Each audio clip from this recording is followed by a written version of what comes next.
السلام عليكم ورحمة الله وبركاته. إن الحمد لله نحمده ونستعينه ونستغفره ونعوذ بالله من شرور أنفسنا ومن سيئات أعمالنا. من يهده الله فلا مضل له ومن يضلل فلا هادي له وأشهد أن لا إله إلا الله وحده لا شريك له وأشهد أن محمدا عبده ورسوله صلى الله تعالى عليه وعلى آله وصحبه وسلم تسليما كثيرا.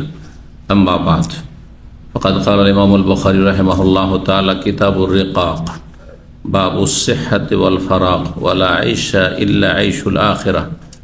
قال أخبرنا المكي بن إبراهيم قال أخبرنا عبد الله بن سعيد وابن أبي هند عن أبيه عن ابن عباس رضي الله عنهما قال قال النبي صلى الله عليه وسلم نعمتان مغبون فيهما كثير من الناس الصحة والفراغ. قال عباس العنبري قال حدثنا صفوان بن عيسى عن عبد الله بن سعيد بن أبي هند عن أبيه سمعت ابن عباس عن النبي صلى الله عليه وسلم مثله. সম্মানিত ভাতৃমণ্ডলী, আল্লাহ রাব্বুল আলামিনের প্রশংসা এবং প্রিয় নবী সাল্লাল্লাহু আলাইহি সাল্লামের উপর সালাত ও সালামের পর আজ জুম্মাবার 22 শাওয়াল 1447 হিজরি মোতাবেক 10 এপ্রিল 2026 আমাদের ধারাবাহিক আলোচনা সহিহুল বুখারীর নতুন একটি পর্ব আজকে শুরু করব। তা হচ্ছে কিতাবুর রিকাক, অর্থাৎ মর্ম স্পর্শী বিষয়াদি পর্ব অথবা হৃদয় স্পর্শী বিষয়াদি পর্ব। দুটোই মুশকিল হয়ে গেল, তাই না? সহজ শব্দ? হ্যাঁ, মুশকিল। মর্ম স্পর্শী, হৃদয় স্পর্শী, আরেকটি বলি সদয় হওয়া। সদয় হওয়া, সদয় হওয়া মানে হ্যাঁ, কে বলবে? যে বলবে হাত তুলবে। বাংলার তরজমা সহজ করা, হ্যাঁ, সহযোগিতা, কাছাকাছি, সূক্ষ্ম হয় না। হ্যাঁ হ্যাঁ, একজনের উপর শুধু নাকি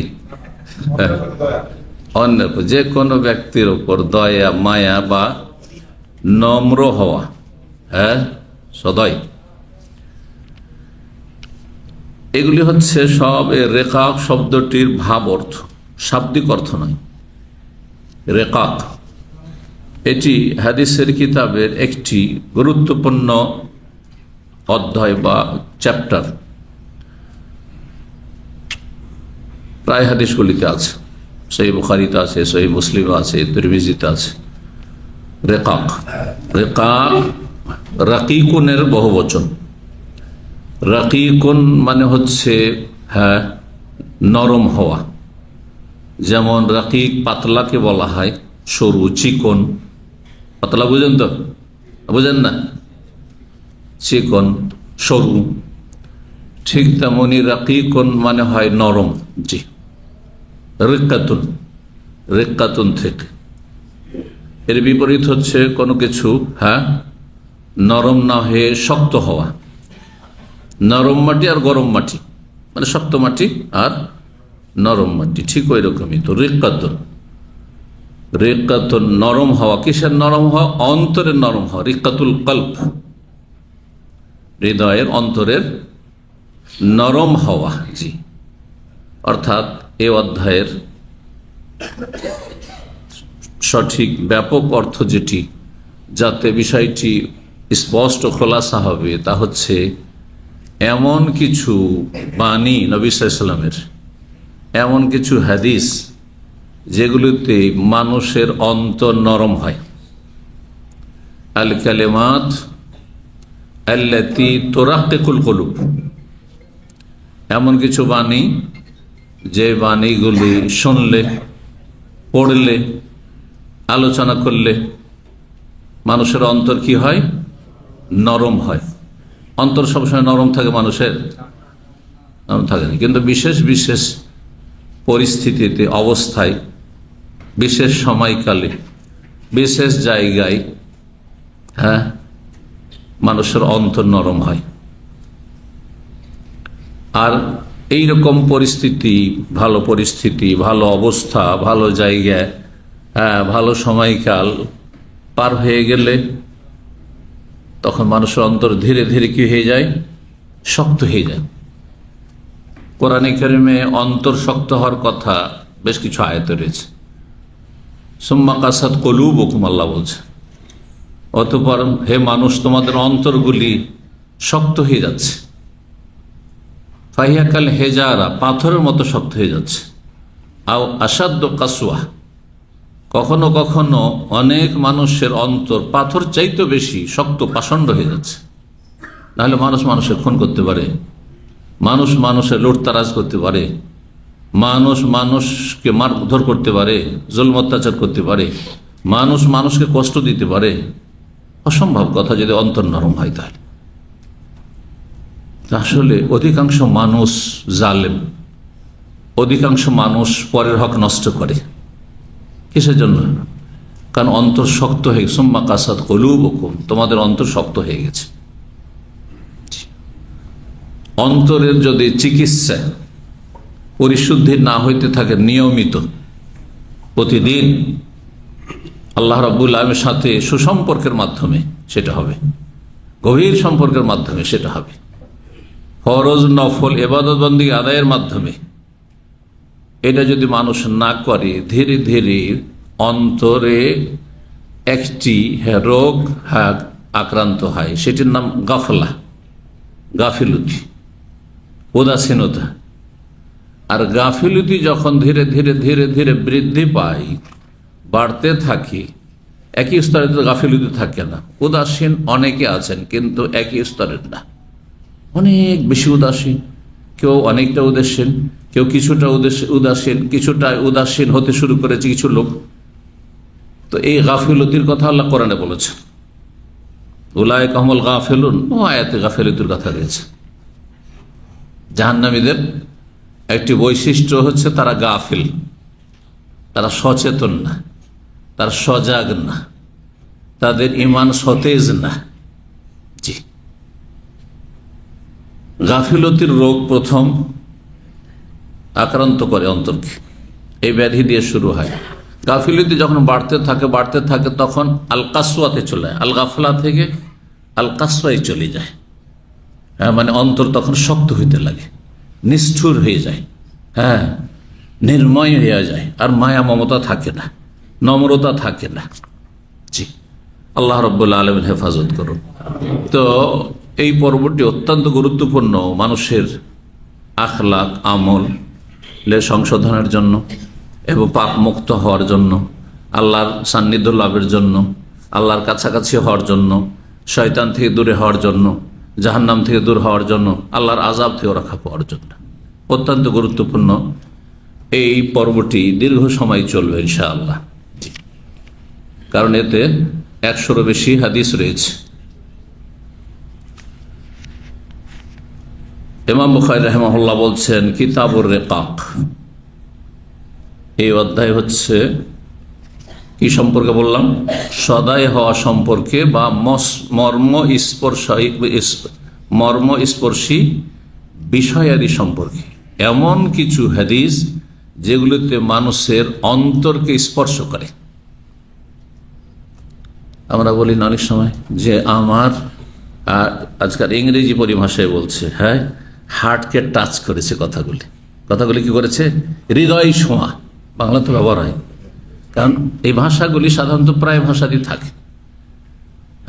নতুন নতুন যে ভাষাগুলি আজকাল মানুষ ব্যবহার করে থাকে, ওটা যদি ইংরেজিতে থাকে তো ওটা আরবিতে ব্যবহার হয়, বাংলাতে ব্যবহার হয়। তো হৃদয় স্পর্শী, যেগুলোতে হৃদয়কে আপনার অন্তরকে ছুঁয়েছে, মানে অন্তরে তার তাসির হচ্ছে, তার প্রতিক্রিয়া হচ্ছে, অন্তর মধ্যে একটা পরিবর্তন ঘটাচ্ছে।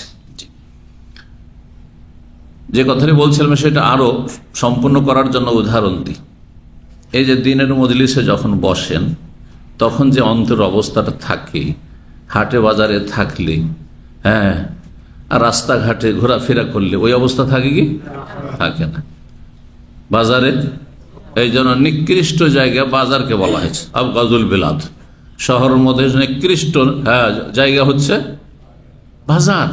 হাট বাজার দোকানপাট ইত্যাদি দুনিয়াদারি যেখানে চলে, আর যেখানে অধিকাংশ দুনিয়াদারি করতে গিয়ে হারাম কথা বলে, হারাম দেখে, হারাম বলে, হারাম আচরণ করে, খেয়ানত করে, মিথ্যা কথা বলে, ধোকা দেয়। ও আহাব্বুল বেলাদ, আর সবচেয়ে প্রিয় নগরী আল্লাহর কাছে মসজিদ।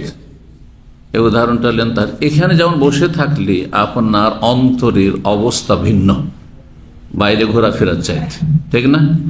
মসজিদে যদি অবস্থান করেন, সে সালাতে নামাজে থাকে না নামাজের বাইরে, আগে পরে বসে থাকেন, মসজিদে আপনার অন্তরে যে অবস্থা থাকে মসজিদের বাইরে তা থাকে না, না থাকে? ওই রমজান মাসে যেমন আপনার অন্তরে অবস্থা ছিল, লাইলাতুল কাদারে যেমন অন্তর অবস্থা ছিল, অন্য সময় এখন সেটা নেই বা তার আগেও ছিল না, ঠিক না? এই জন্য বললাম সময়কাল হিসাবে, স্থান হিসাবে, অবস্থা হিসাবে। আচ্ছা, আপনার ওপর বালা মুসিবত এসেছে, আল্লাহ নাকা দুর্ঘটনার শিকার হয়েছেন, অথবা আপনার প্রিয়জনকে হারিয়েছেন, হ্যাঁ, বাড়িতে আপনার স্ত্রী খুব অসুস্থ রয়েছে, ছেলে মেয়ে হাসপাতালে ভর্তি হয়ে আছে, আইসিইউতে আছে, তখন যে আপনার অন্তর অবস্থা থাকে, আপনি সবাইকে নিয়ে সুখে আমোদ ফুর্তির সাথে আপনি জীবনযাপন করছেন, একই অবস্থা হবে কি? জি। তাহলে অন্তরের কি হয়? আপ ডাউন হয়, আপ ডাউন হয়। মক্কা মদিনায় যখন থাকেন, আল্লাহর হারামে বসে আছেন, বাইতুল্লাহ, হ্যাঁ, কাবার সামনে আছেন, মসজিদ নববীতে যখন আছেন, তখন যে অবস্থা থাকে অন্তরের, বাইরে থাকলে সেটা হয় কি? না, হয় না। জি। এইরকমই কোরআন এবং হাদিসের চর্চা যারা সবসময় করে, কোরআন হাদিস পড়তে থাকে, বুঝতে থাকে, শুনতে থাকে, অথবা শোনাতে থাকে, আলোচনা করতে থাকে, আল্লাহ এবং রসুলের কথা আলোচনা করে, আলোচনা শোনে, কোরআনের তেলাওয়াত হোক, আর তার চাইতে বেশি গুরুত্বপূর্ণ তেলাওয়াতের চাইতে কোরআনের অর্থ বোঝা। কারণ কোরআনের তেলাওয়াত শুনে হয়তো ভালো লাগলো, মনটা ভালো হইলো, শান্তি পেলেন, কিন্তু তার চাইতে বেশি যে কোরআনে আল্লাহ কি বলছেন, কোথায় আল্লাহর নিয়ামতের কথা রয়েছে, আল্লাহর কোথায় সাজা শাস্তির কথা রয়েছে, আযাবের কথা রয়েছে, কোথায় আল্লাহর পাকড়াওয়ার কথা রয়েছে, আল্লাহর দয়া মায়ার কথা রয়েছে, কোথায় জান্নাতের কথা রয়েছে, কোথায় জাহান্নামের কথা রয়েছে, আম্বিয়া রসুলগণের বিজয়ের কথা রয়েছে, কাফেরদের ধ্বংসের কথা রয়েছে, তাতে ঈমান বেশি তাজা হবে না? অন্তরের অবস্থা ভালো হবে না? জি। তাহলে এই রকমের যেই বিষয়গুলি বললাম, অন্তরকে কি করার জন্য? সদাই করার জন্য, নরম করার জন্য, সেই বিষয়গুলি মনে রাখতে হবে। এর মাধ্যমে হয় তাজকিয়াতুন নাফস, আত্মার পরিশুদ্ধি। কোরআন সুন্নাহর আলোকে এর মাধ্যমে কি হয়? আত্মার পরিশুদ্ধ হয়। যেমন কাপড় চোপড় ময়লা হয়, 2-3 দিন কাপড়টা 4 দিন ব্যবহার করলে তারপর আর ব্যবহার করা যাবে না, পরিষ্কার করতে হবে। তারপরে প্রতিদিন না হইলে 1 দিন 2 দিন 3 দিন পর পর গোসল করতে হয়, না হইলে আপনার শরীর থেকে দুর্গন্ধ ছড়াবে। হ্যাঁ, ডিউটি করে এসে ময়লা আবর্জনায় শরীর আর জামা কাপড় সব খারাপ হয়ে গেছে, গোসল না করলে আপনি শান্তি পাচ্ছেন না, ঠিক না? ঠিক ওই রকমই মাঝে মধ্যে দিনের কথা পড়া অথবা দিনের কথা শোনা, দিনের কথা চর্চা করা, ভালো মানুষের সাথে উঠা বসা করা, ভালো জায়গায় বসা, হ্যাঁ, ভালো জায়গায় যাওয়া, ভালো অবস্থায় থাকা, এটা যদি না করেন, সবসময় জায়েজ জায়গায় থাকছেন, হারাম জায়গায় নয়, বৈধ জায়গায় থাকছেন, কিন্তু কোনো নেকির জায়গায় থাকছেন না। বৈধ জায়গা হচ্ছে যে আপনি নিচে, ইসলামের শরীরের নিচে এমনি বসে আছেন, কথা বুঝছেন? হ্যাঁ, মোবাইল নিয়ে বসে আছেন, কিছু জায়েজই দেখছেন, বিভিন্ন দেশের খবর দেখছেন, কি অবস্থা চলছে, জায়েজ কাজ, কোনো নেকির কাজ করছেন না। আর ভালো অবস্থা, নেকির অবস্থা হচ্ছে এখানে বসাটা, হ্যাঁ, বরকতের মজলিসে, জিকিরের মজলিসে, আল্লাহ এবং রসুলের কথা যেখানে আলোচনা করা হচ্ছে, জি, সেখানে বসছেন। দুটোতে অনেক পার্থক্য রয়েছে। আত্মার পরিশুদ্ধির জন্য ভালো মজলিসে বসা, ভালো অবস্থায় থাকা, যার যত বেশি থাকবে সে তত বেশি তার আত্মাকে পাক পবিত্র রাখবে। যেমন মানুষ শরীরকে পাক করে থাকে, কাপড় চোপড় পাক করে রাখে, ঘর বাড়িকে পরিষ্কার করে রাখে, ঠিক তেমনি আল্লাহ যেন বোঝার এবং আমল করার তৌফিক দান করেন আপনাদের আমাদের। অন্তরকে পাক পবিত্র রাখার জন্য, অন্তরকে নরম রাখার জন্য, আত্মার পরিশুদ্ধির জন্য, তাহারাতুল কুলুব বা তাজকিয়াতুন নুফুস, আত্মার পরিশুদ্ধির জন্য দুনিয়া বিমুখ হওয়ার চেষ্টা করতে হবে। একেবারে দুনিয়া পরিত্যাগ করা নয়, কিন্তু দুনিয়ার লোভ লালসা কমিয়ে নিয়ে আসতে হবে। উচ্চ আকাঙ্ক্ষা যেন না থাকে, বড় বড় লম্বা স্বপ্ন না থাকে। আপনার স্বপ্ন টার্গেট বানিয়ে রেখেছেন 10 বছরের মধ্যে আমি এতদূর পৌঁছব, এই করব। আমার প্রতি মাসে বেতন বা ব্যবসা বাণিজ্যে ইনকাম এতটা, সুতরাং এত মাসে এত টাকা ইনকাম হবে, আর এই বছরে এই করব, আর তারপরে এই টাওয়ার তৈরি করব, এই বিল্ডিং করব, এই করব, সেই করব, আর তারপরে সেটেল হব, অমুক তমুক প্রতিষ্ঠিত হব। এই স্বপ্নগুলিকে সংকুচিত করতে হবে, ছোট করতে হবে। কারণ আপনার স্বপ্ন হচ্ছে অনেক দীর্ঘ, কিন্তু তার আগেই মালাকুল মউত আপনার রূহ হরণ করার জন্য ওঁত পেতে আছে। হয়তো আপনি আজকে শেষ হয়ে যাবেন, আপনার হয়তো আর 1 মাস 2 মাস 6 মাস আছে, 1 বছর আছে, কিন্তু স্বপ্ন 10 বছরের আপনি আগে থেকে আপনি তৈরি করে রেখেছেন স্বপ্নের বিল্ডিং, এই করব সেই করব। না, এটা করবেন না। ছেলেকে আমি ডাক্তার বানাবো, তো ছেলেকে আমি ইঞ্জিনিয়ার বানাবো, ছেলেকে প্রতিষ্ঠিত করব, আর আমি রাজনীতিতে এখন আমি এমপি হয়েছি অথবা চেয়ারম্যান হয়েছি, আগামীতে এমপি হব, তো এমপি হয়েছি মিনিস্টার হব, মিনিস্টার হয়েছি তো এখন রাষ্ট্রপতি হব, না হয় প্রধানমন্ত্রী হব। এইসব স্বপ্ন বাদ দিতে হবে, এসব স্বপ্ন বাদ দিতে হবে, এগুলোকে সংকুচিত করতে হবে। ক্ষণিকের দুনিয়া, এটা হচ্ছে ক্ষণস্থায়ী, জানাও নেই।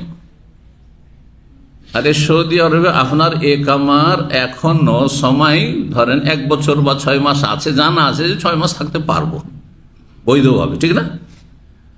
কিন্তু আয়ুর 1 সেকেন্ডও জানা নাই যে থাকতে পারবো কিনা,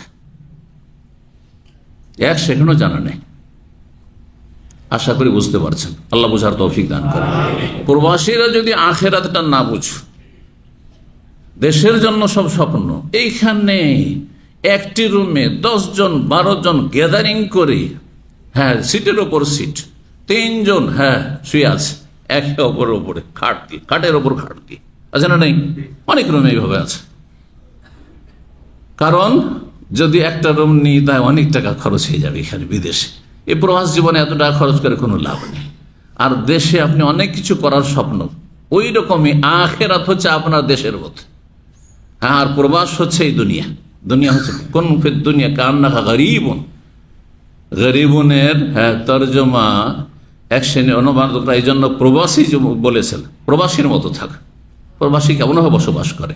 প্রবাসীরা যদি আখেরাতের মূল্য না বুঝি, তাহলে দেশে যারা থাকছে ওরা কি করি বা বুঝবে। আল্লাহ বুঝার তৌফিক দান করে আপনাদের। কিতাবুর রেকাক, এই পর্ব হচ্ছে এমন বিষয়গুলি সম্পর্কে বা এমন হাদিস সম্পর্কে যেগুলির মাধ্যমে অন্তর নরম হয়ে থাকে, মর্মস্পর্শী বিষয়, যেগুলির মাধ্যমে অন্তর সদাই হয়, নরম হয়। প্রথম অধ্যায় বলছেন বাবু সিহহাত ওয়াল ফারাগ। এই অধ্যায় হচ্ছে সুস্থতার নিয়ামত সম্পর্কে আর অবসরের নিয়ামত সম্পর্কে। দুটো নিয়ামত অত্যন্ত গুরুত্বপূর্ণ। সুস্থতার নিয়ামত, এখন আলহামদুলিল্লাহ সুস্থ আছেন, যেখানে আসতে পেরেছেন, সুস্থ আছি যে আপনাদের সামনে এখন বক্তব্য করতে পারছি, ঠিক না? দিনের কথা বলতে পারছি।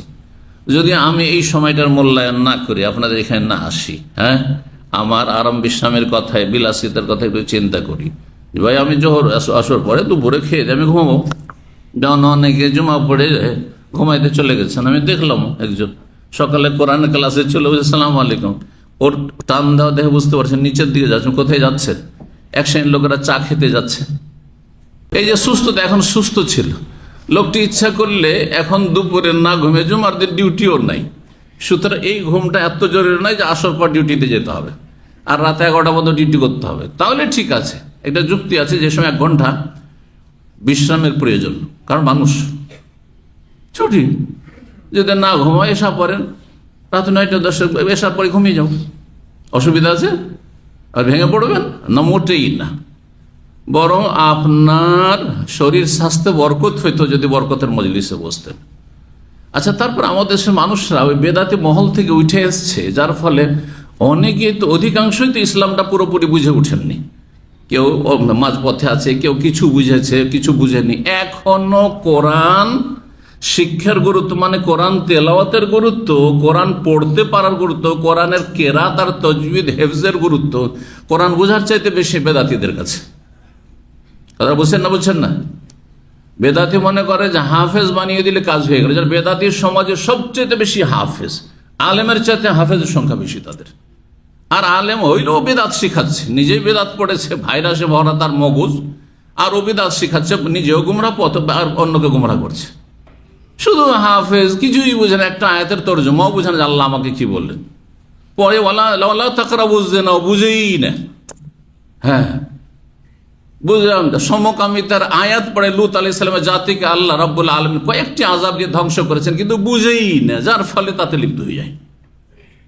বুঝলেই যে এটি এমন একটি অপরাধ, মা সাবাকাকুম বিহা মিন আহাদিন মিনাল আলামিন, বিশ্ব জগতের কোন মানুষ এইরকম মারাত্মক ধরনের চরিত্রহীনতার পরিচয় দেয়নি। লূত আলাইহিস সালামের জামানার এই নিকৃষ্ট মানুষগুলি প্রথম এই পাপ শুরু করেছে, পাপের সূচনা করেছে। এই আয়াতের যদি তর্জমা তাফসীর বুঝতো, তাহলে কখনো এইরকম সমকামিতা নোংরামিতে লিপ্ত হইতো না। কথা ঠিক না? তাহলে আমলে সংশোধন কোরআনের কারি হয়ে হবে। হ্যাঁ, যে ভালো কারি আর ভালো হাফেজ আর আরবি খুব বুঝেন, কিন্তু কোরআন হাদিসে চর্চা করেন না, শিখেন না। আপনি কোরআন আয়াতের যদি তর্জমা করতে বলা হয় তো তা তো জানি না, মুখস্থ শুধু করেন অথবা শুদ্ধ করে তেলাওয়াত করেন।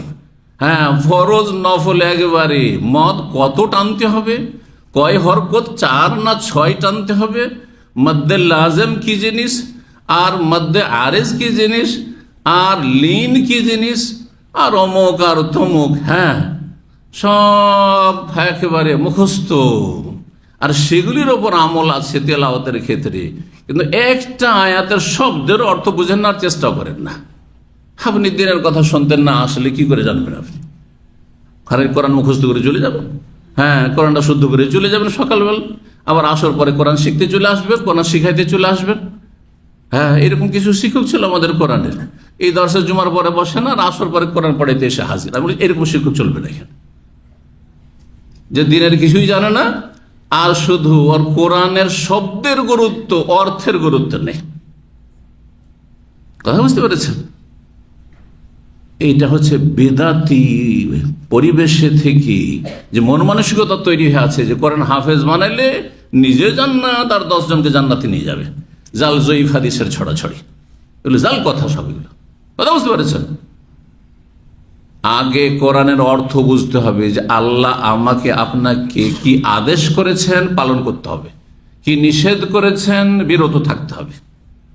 সেটা কোরআন শুধু মুখস্থ করে কাজ হবে না। তবে অর্থ বোঝার সাথে যদি মুখস্থ করেন তাহলে আলোর ওপর আলো, নূরুন আলা নূর। একটি কথা এখানে বলি, না বললে হয় না, কারণ আমাদের এগুলো সংশোধন, মগজ ধোলাইয়ের প্রয়োজন রয়েছে, বিভ্রান্তি রয়েছে মগজে। সালাফে সালেহিন, আমি একজন বিজ্ঞ আলেম লিখা দেখলাম, সালাফে সালেহিনের জামানায়, মানে সাহাবায়ে কেরামদের জামানায়, তাবেঈনদের জামানায়, তাবা তাবেঈনের জামানায়, স্বর্ণযুগের কথা বলছি, সেই যুগে আগে কোরআন মুখস্থ করত, কোরআন হাফেজ হইতো, না আগে কোরআনের অর্থ বুঝতো? প্রশ্ন। আগে কোরআনের অর্থ বুঝতো, পরে মুখস্থ করত, পরে হাফেজ হইতো। আর এখনকার সিলেবাসে আগে হাফেজ বানাই, তারপরে সাবালক হয়ে গেল, আর পড়তে ভালো লাগে না, তখন আর কোরআনের অর্থ বুঝলো না। তাহলে এই যে সিলেবাস ভুল করার কারণে এরকমটা হয়েছে। যদি স্বর্ণযুগের মতো সিলেবাস থাকতো, তাহলে আগে মাদ্রাসায় আলেম হইতো, আর তারপরে কোরআন হেফজ করা শুরু করতো, যতটা হেফজ হইল। কথা বোঝা গেছে? যদিও ছোটকালে হেফজ বেশি হয়, শুধু ছোটকালে কোরআন হেফজ বেশি হয় আর হাদিস হেফজ বেশি হয় না, আর গ্রামার হেফজ বেশি হয় না। ছোটকালে যে কোনো লেখাপড়া, এই যে হাদিসের ব্যাখ্যাগুলি করছি, এই যে আপনার অন্তর নরম করার সঙ্গে রেখাক সম্পর্কে আলোচনা করছি, এই কথাগুলি ছোটকালে যদি নকশার মতোই বসে যায়, তো এই পাথরে লেখার মতো হয়ে বসে যেত না, তাহলে চরিত্র গঠন হইতো না, আত্মার পরিশুদ্ধি হইতো না বেশি। তাহলে ভুল কথা। যদিও জায়েজ আছে এইভাবে, কিন্তু সালাফদের তরিকা আলাদা ছিল। আগে কোরআন বুঝো, তারপরে কোরআন মুখস্থ করা, তারপরে কোরআন মুখস্থ করো। একটা হচ্ছে শব্দের খেদমত, আর একটা হচ্ছে অর্থের খেদমত। কোনটা আগে? অর্থের খেদমত আগে। কারণ অর্থ না বুঝলে আল্লাহর আদেশ নিতে জানতেই পারবেন না, আপনি বুঝতেই পারবেন না। কঠিন শাস্তির কথা কোরআনে আল্লাহ বর্ণনা করছেন, আর হাফেজ মুখস্থ করেই যাচ্ছে, কারি পড়েই যাচ্ছে, কিছুই বুঝে না, ও জাহেল। কিন্তু একজন আলেম যখন আল্লাহর কঠিন শাস্তির কথা, যখনই আয়াতটি পড়বে বা আয়াত তার সামনে কেউ পড়বে, আর আল্লাহ নিয়ামতের কথা, জান্নাতের কথা, জান্নাতের নিয়ামতের কথা সূরা ওয়াকিয়া যখন পড়বে, এইরকম যেগুলোতে জান্নাতের কথা রয়েছে, তার মনের অবস্থা, ইমানের অবস্থা আলাদা হয়ে যাবে। জান্নাত যাওয়ার জন্য সে উদ্গ্রীব হয়ে উঠবে। জাহান্নাম থেকে বাঁচার জন্য জাহান্নামের আয়াত যখন আসবে, তখন ভীত সন্ত্রস্ত হয়ে যাবে, শঙ্কিত হয়ে যাবে, এবং তার সর্বাত্মক সে চেষ্টা করবে। কথাগুলি আমার বোঝার চেষ্টা করবে, আল্লাহ যেন তৌফিক দান করে। এই জন্য আপনাদের বলছি, যারা সহি আকীদায় এসেছেন অথবা এখনো পথে আছেন, সেই পথে আছেন, যে কোরআন সুন্নাহর অনুসরণ, এটি হচ্ছে সত্য পথ, হক পথ, বাপদাদার প্রচলিত ধর্ম নয়, প্রকৃত ধর্ম পালন করতে হবে, এটাতে যারা বিশ্বাসী, তারা আপনাদের আগামী প্রজন্মকে হাফেজ বানান, কিন্তু শুধু হাফেজ বানিয়ে মোটি রাখবেন না। 10 বছরের মধ্যে হাফেজ হইতে পারলো 10 থেকে 12 মধ্যে, আর না পারলে তাড়াতাড়ি ওকে ক্লাসে ভর্তি করে আলেম বানান, মাদ্রাসা পড়ে আলেম বানান। আর আলেম বানানো ফরজ, হাফেজ বানানো ফরজ নয়। আল্লাহ কোরআনের হেফাজত শুধু হাফেজ দ্বারা করবেন না, কিসের দ্বারা করবেন? কোরআনের কপিও দুনিয়াতে থাকবে। কোন কাফের শক্তি কোন জামানায় কোরআনের কপিকে পৃথিবী থেকে শেষ করতে পারবে না। ইন্না নাহনু নাযালনা যিকরা ওয়া ইন্না লাহু লাহাফিজুন। আমি উপদেশ কোরআন নাযিল করেছি, আর শুধু জিকির মানে কোরআনও নয়, হাদিসও কিন্তু। আর তার হেফাজত আমি অবশ্যই করব। আল্লাহর হেফাজতের তরিকা দুইটি, লিখনের মাধ্যমে কোরআনের কপি পৃথিবীতে থাকবে কিয়ামত পর্যন্ত, আর মানুষের অন্তরে মুখস্থের মাধ্যমে। দুনিয়া থেকে আলেমে যদি উঠে যায়, আর হাফেজ লক্ষ লক্ষ আছে, এই হাফেজগুলো ফতোয়া দিতে পারবে, আপনার সমস্যার সময় তালাকের সমাধান দিতে পারবে, আপনার বিয়ের মাসলা বলতে পারবে, আপনার ব্যবসা বাণিজ্যের মাসলা বলতে পারবে, তাহলে চিন্তা করুন তো দেখি। এই বিষয়গুলো বুঝেন না তো, দেশের মানুষ বুঝেই না এগুলো। দেশে এমন কোন আলেম পাওয়া যায় না যে সরাসরি কোরআন হাদিসের দলিল দিয়ে সে একটি আপনার মাসলার সমাধান দিতে পারবে। খুঁজে পাওয়া মুশকিল হয়ে যাচ্ছে, হিমশিম খাচ্ছে। কিন্তু হাফেজ লক্ষ লক্ষ হাফেজ, কারি লক্ষ লক্ষ কারি, এই দিয়ে কি হবে? তবে হাফেজের সাথে আলেম হইলে সে সাধারণ আলেমের চাইতে ভালো। কথা বুঝতে পেরেছেন? আর হেফজ করলেন না, আপনি প্রথাগত হেফজ করলেন, আর তারপরে যখন 20 বছর বয়স হয়েছে তখন সব ভুলে গেছে। নাহলে দেখেন পরীক্ষা করে, আমি পরীক্ষা করেছি হাফেজদেরকে, এদের হেফজের আর খবর নাই, শেষ। জি, মেয়েদেরকে হাফেজা বানাচ্ছে। আরে মেয়েদেরকে হাফেজা বানায় না, আগে আলেমা বানান। কারণ আলেমা বানাইলে ছেলে মেয়েগুলো মানুষ করতে পারবে, ইসলামের প্রতিপালন করতে পারবে। হাফেজা হওয়ার পরে শ্বশুর বাড়ি থেকে এমন ভূতের মতো খাটতে হচ্ছে যে ও কোরআন ছোঁয়ার সময়ই পায় না, ও চেষ্টা করলেও পায় না। যার ফলে ও 1-2 বছরের মধ্যে সব শেষ। 8 বছর 10 বছর ধরে মুখস্থ করেছে, আর শ্বশুর বাড়ি গিয়ে 1-2 বছর সব শেষ। এই হাফেজাতে লাভটা কি? জি, তো মহিলাদেরকে আলেম বান না আপনারা। জি, আল্লাহ বোঝার তৌফিক দান করেন। বাবু সেহাত ওয়াল ফারাগ, সুস্থতার কথা বলছিলাম। যতক্ষণ সুস্থ আছি আমরা অনেক কিছুই করতে পারবো। দুনিয়ার কিছু গঠনমূলক কাজ করেন, আগামীর জন্য। কারণ আপনার স্ত্রী আছে, আপনার ছেলে মেয়েরা আছে, তাদেরকে যদি সুখে রেখে যেতে পারেন তো ভালো কথা, কিন্তু সেটা জরুরি নয়। যেই আল্লাহ আপনাকে রেজিক দিচ্ছেন, আপনার বাবার চাইতে ভালো খাচ্ছেন আপনি। অধিকাংশ মানুষদের অবস্থা কিন্তু এরকম। আপনার বাপের আর্থিক অবস্থা যেমন ছিল, তার চাইতে আপনি ভালো আছেন। কেউ 1 কাঠা জমিও পাননি, অনেকেই। আজকালকার সময় অধিকাংশ ছেলেদেরকে দেখা যাবে যে বাবার 1 কাঠা জমিও পায়নি, তারপরে বাবার চাইতে বেশি সুখে খাচ্ছে। তারপর এটা বাস্তবতা, এটা কোন কোরআন হাদিসের দলিল না, তাই না? বাস্তবতাও তো একটা খুব অত্যন্ত গুরুত্বপূর্ণ দলিল, প্রমাণ যে যেই আল্লাহ আপনাকে বাবার কাছ থেকে না নিয়েও এত সুখে খাওয়াচ্ছে, সে আল্লাহ আপনার ছেলে মেয়ে খাওয়াইতে পারবে না? হ্যাঁ, আমি এই কথাটি আমার যৌবনকাল থেকে চিন্তা করি, যে আল্লাহ আমাকে রিজিক দিতে পারে সে আল্লাহ আমার ছেলে মেয়েকে দিবে না? কিন্তু এত কেন চিনতে, এত কেন দুনিয়ার জন্য মরিয়া যে আমার ছেলে মেয়েকে একেবারে অনেক বেশি ধনী করতে হবে, অনেক সুখী করতে হবে, যাতে তারা কারো দ্বারস্থ না হয়। এটা এত চিন্তা কেন? নিজে রাজ্জাক হয়ে বসে, আব্দুর রাজ্জাক ও রাজ্জাক হয়ে বসে গেছে। রাজ্জাকের বান্দা নিজেই রাজ্জাক হয়ে বসে আছে যে আমি আমার ছেলে মেয়েদেরকে রিজিক দিই। নাউজুবিল্লাহ, ইমানে ত্রুটি রয়েছে এখানে, তকদিরের প্রতি ইমানে ত্রুটি রয়েছে, আল্লাহর প্রতি, আল্লাহ যে রিজিক দাতা, তাওহীদ রুবুবিয়্যাহ, তাতে ত্রুটি রয়েছে।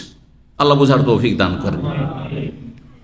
আপনার সুস্থতাকে কাজে লাগান। বলছিলাম দুনিয়ারও কিছু গঠনমূলক কাজ করেন আপনি, আর্থিক, পারিবারিক, সামাজিক কাজ করেন কিছু, কিন্তু তার আগে স্থায়ী জগতের জন্য, ক্ষণস্থায়ী জগতের আগে স্থায়ী আখিরাতের জন্য কি করছেন আপনি?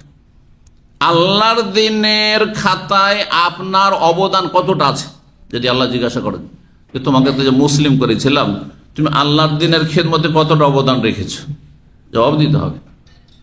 কতটা সময় দিয়েছ, কতটা মেহনত করেছ, কতটা অর্থ ব্যয় করেছ, কতটা আল্লাহর দিনের এলেম শিখেছ। জি, সুতরাং আখিরাতকে গুরুত্ব দেন।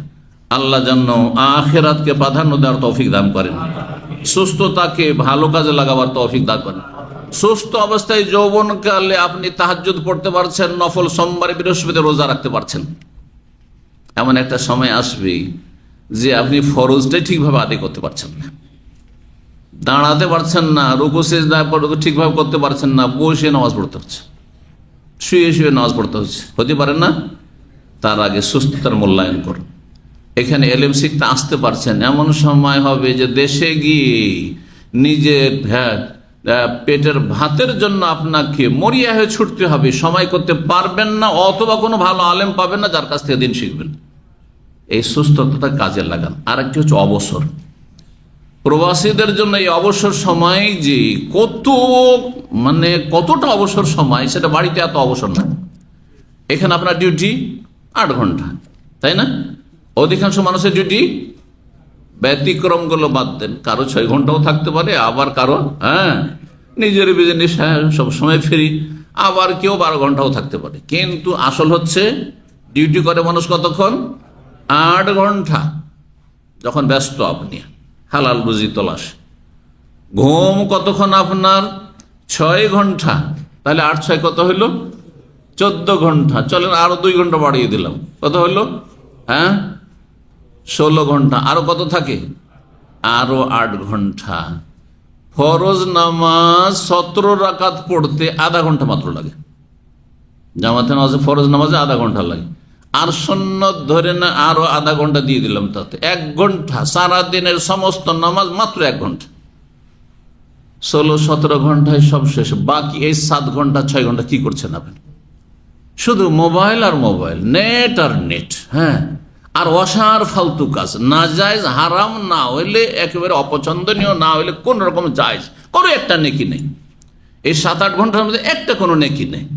না দিন শিখছেন, না দিনের প্রতি আমল করছেন, কোনো ফরজ ওয়াজিব সুন্নত নফল আদায় করছেন, আর না দিনের দাওয়াতের কাজ করছেন।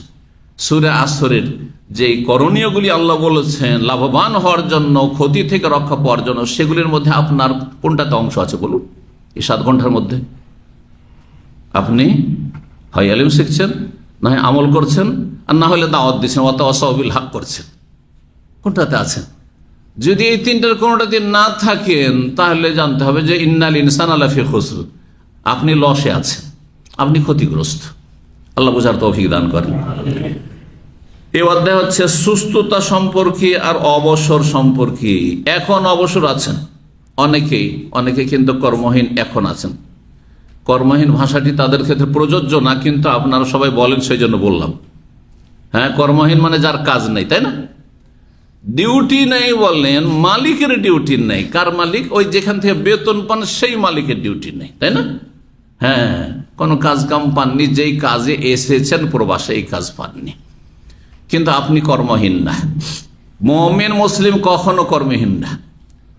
যদি তার রুজি রোজগারের ডিউটি না থাকে, তাহলে তার আল্লাহর ইবাদত বন্দেগী নেকি করার ডিউটি সবসময় আছে না নেই?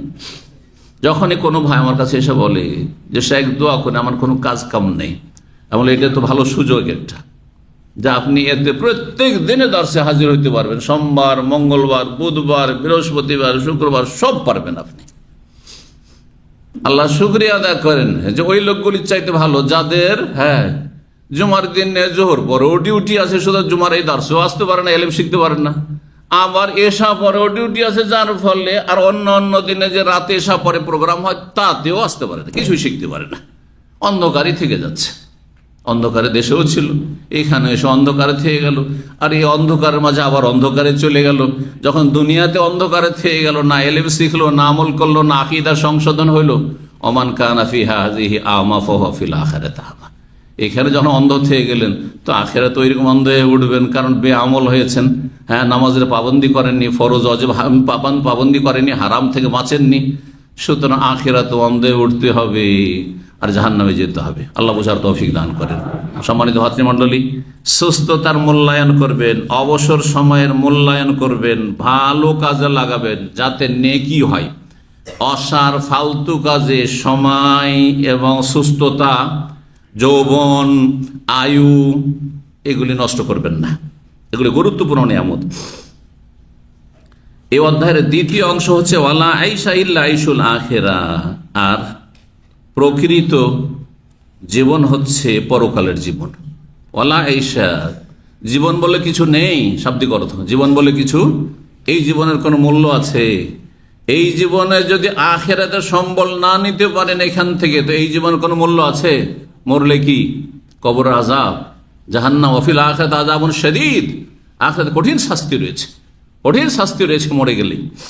ওয়ালা আইশা, জীবন নেই আসলে, ইল্লা আইশুল আখিরা, প্রকৃত জীবন হচ্ছে, সত্যিকারের জীবন হচ্ছে, সম্মানজনক জীবন হচ্ছে যদি আখিরাতে সম্মানিত হইতে পারেন, সেখানে যদি জান্নাত লাভ করতে পারেন, বিনা হিসাবে জান্নাত যেতে পারেন, বিনা আযাবে যদি জান্নাত যেতে পারেন, হিসাব যদি সহজ হয়ে যায়, আল্লাহ যেন আমাদের হিসাবকে সহজ করেন, বিনা আযাবে আল্লাহ যেন আমাদেরকে জান্নাতুল ফিরদৌস দান করেন।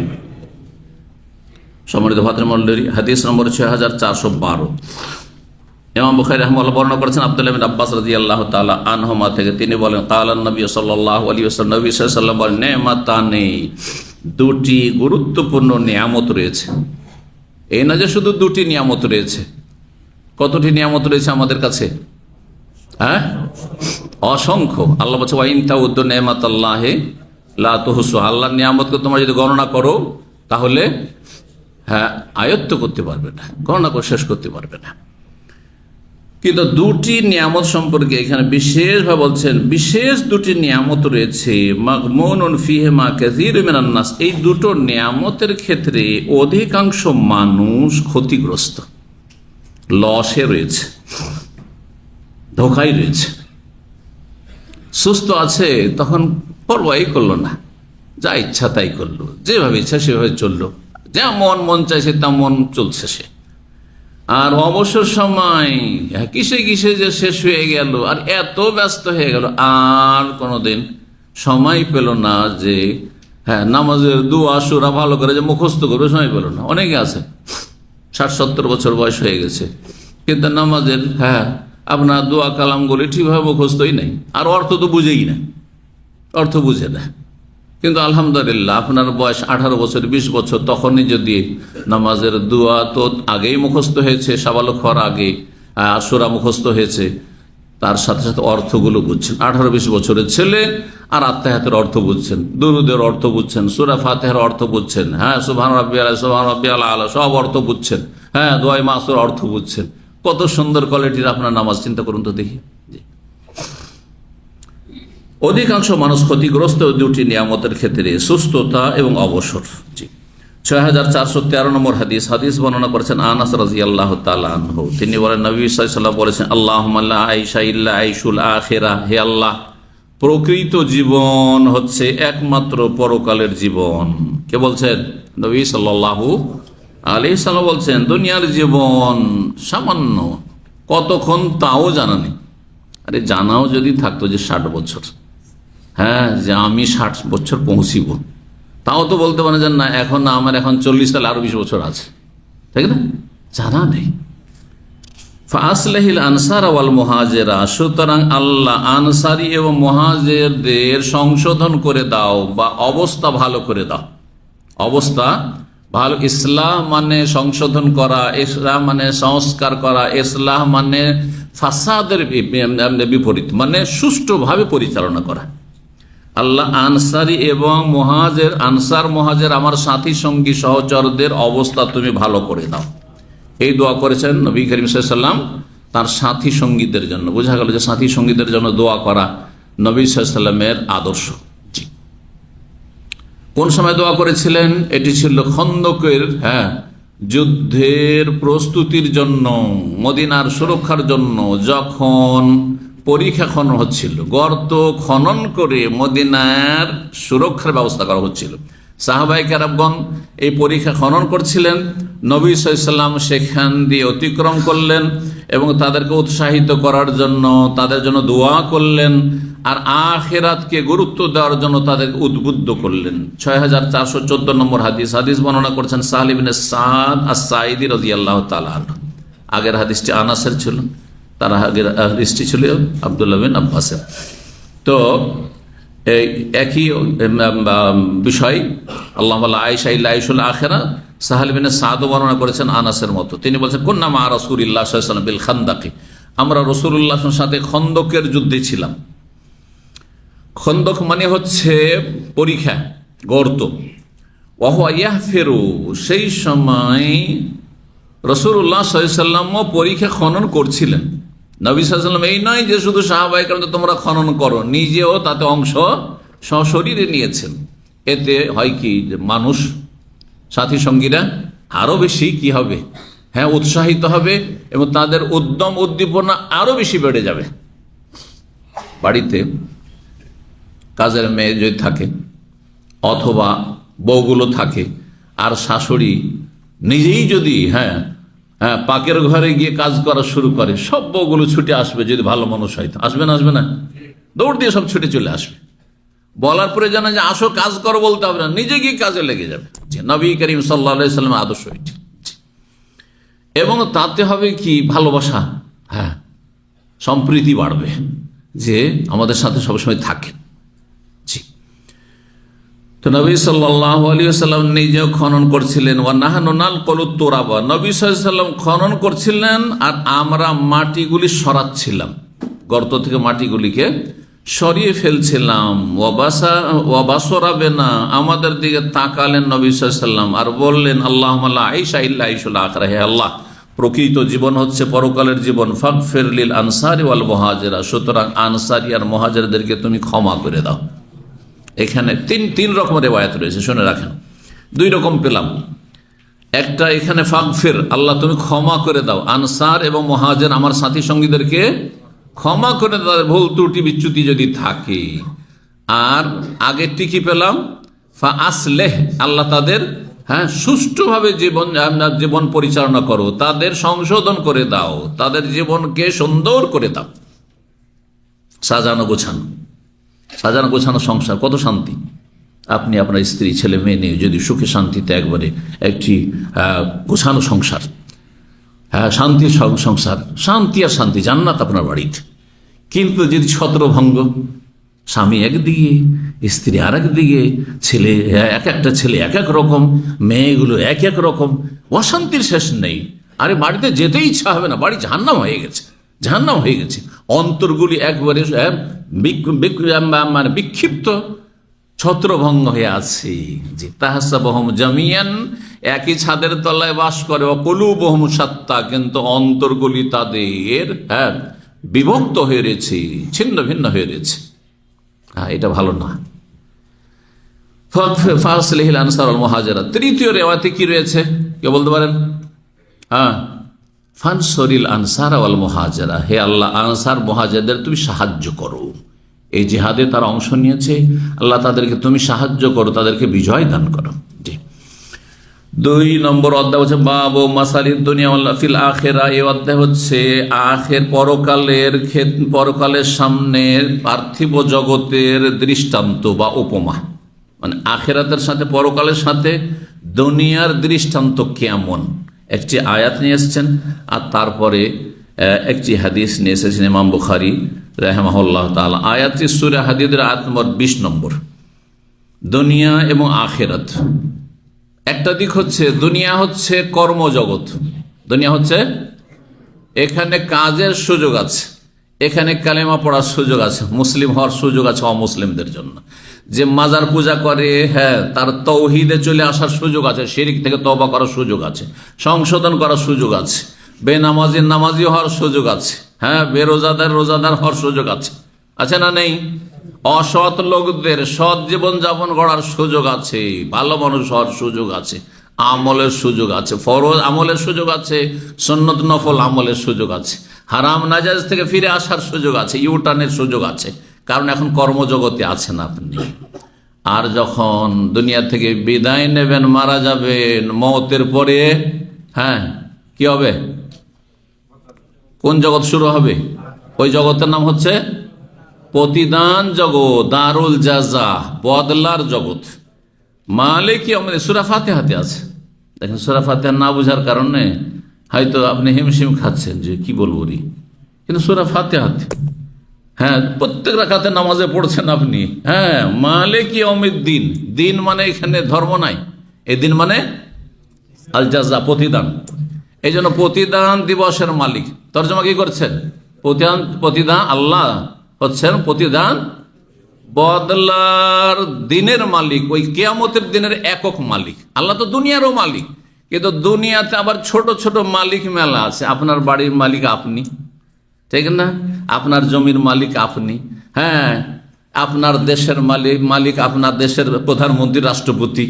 তো এই যে ছোটখাটো রাজা বাদশাহ কিছু আছে দুনিয়াতে, শাসক আছে, কিন্তু আখিরাতে লেমানিল মুলকুল ইয়াউম, আল্লাহ ঘোষণা করবেন সবার সামনে, যেখানে রাজা দিয়ে রাজা দুনিয়াতে যারা ছিল, রাষ্ট্রপতি, প্রধানমন্ত্রী, মহাশক্তিধর, তাদেরকে সবাইকে বলবেন লেমানিল মুলকুল ইয়াউম, আজকে রাজত্ব কার?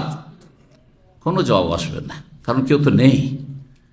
জবাব আসবে আল্লাহর, লিল্লাহিল ওয়াহিদিল কাহার, একমাত্র আল্লাহর, যিনি একক, আল কাহার, যিনি অপ্রতিদ্বন্দ্বী। আরে দুনিয়ার রাজা বাদশাদের প্রতিদ্বন্দ্বী ছিল, তাদের বিরোধী ছিল, তাদের শত্রু ছিল, তাদেরকে দমন করার মতো হয়তো অনেক সময় ছিল, কখনো জিতেছে তো কখনো হেরেছে, হারারও সম্ভাবনা ছিল।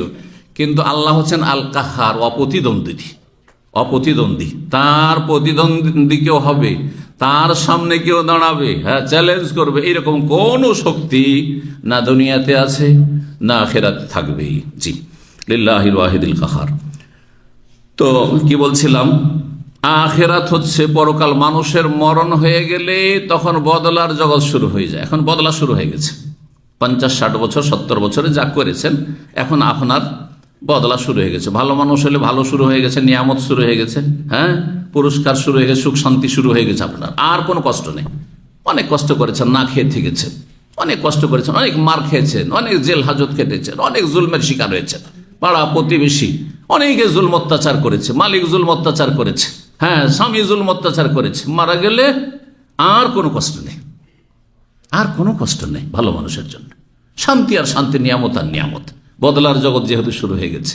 আর পাপীদের জন্য দুনিয়াতে রাজা বাদশা ছিল, দুনিয়াতে প্রশাসনের লোক ছিল, ক্ষমতা ছিল হাতে, অ্যাডমিনিস্ট্রেশন ছিল, জুলম অত্যাচার করেছে, নির্দোষীকে দোষী বানিয়েছে, আর দোষীকে নির্দোষী বলে ছেড়ে দিয়েছে, অপরাধীকে ছাড় দিয়েছে, অপরাধীর কাছ থেকে ঘুষ খেয়েছে। এখন বদলা শুরু হয়ে গেছে, শাস্তি শুরু হয়ে গেছে। অপরাধ করেছো, আল্লাহর হক নষ্ট করেছো, নামাজ পড়নি, শাস্তি শুরু হয়ে গেছে। শিরিক করেছো, শাস্তি শুরু হয়ে গেছে। বিদআত করেছো, শাস্তি শুরু হয়ে গেছে। পাপে লিপ্ত হয়েছে, হারাম কাজ করেছো, হারাম দেখেছো, হারাম শুনেছো, আযাব শুরু হয়ে গেছে, শাস্তি শুরু হয়ে গেছে। মরার সাথে সাথে আযাব শুরু হয়ে যায়। জি, তো দুনিয়া এবং আখিরাতের মাঝে এই একটা পার্থক্য। আর একটা হচ্ছে, দুনিয়া হচ্ছে ক্ষণস্থায়ী, জানাও না যে কতক্ষণের দুনিয়া আমার আছে, আর কতক্ষণ আমাকে দেওয়া হয়েছে, কত দিন দেওয়া হয়েছে, কত বছর দেওয়া হয়েছে আমাকে আয়ু। আর আখিরাত চিরস্থায়ী, সব সময় সেখানে থাকতে হবে। এবং সেখানে শুধু দুটো জায়গা আছে, তৃতীয় কোনো জায়গা নেই।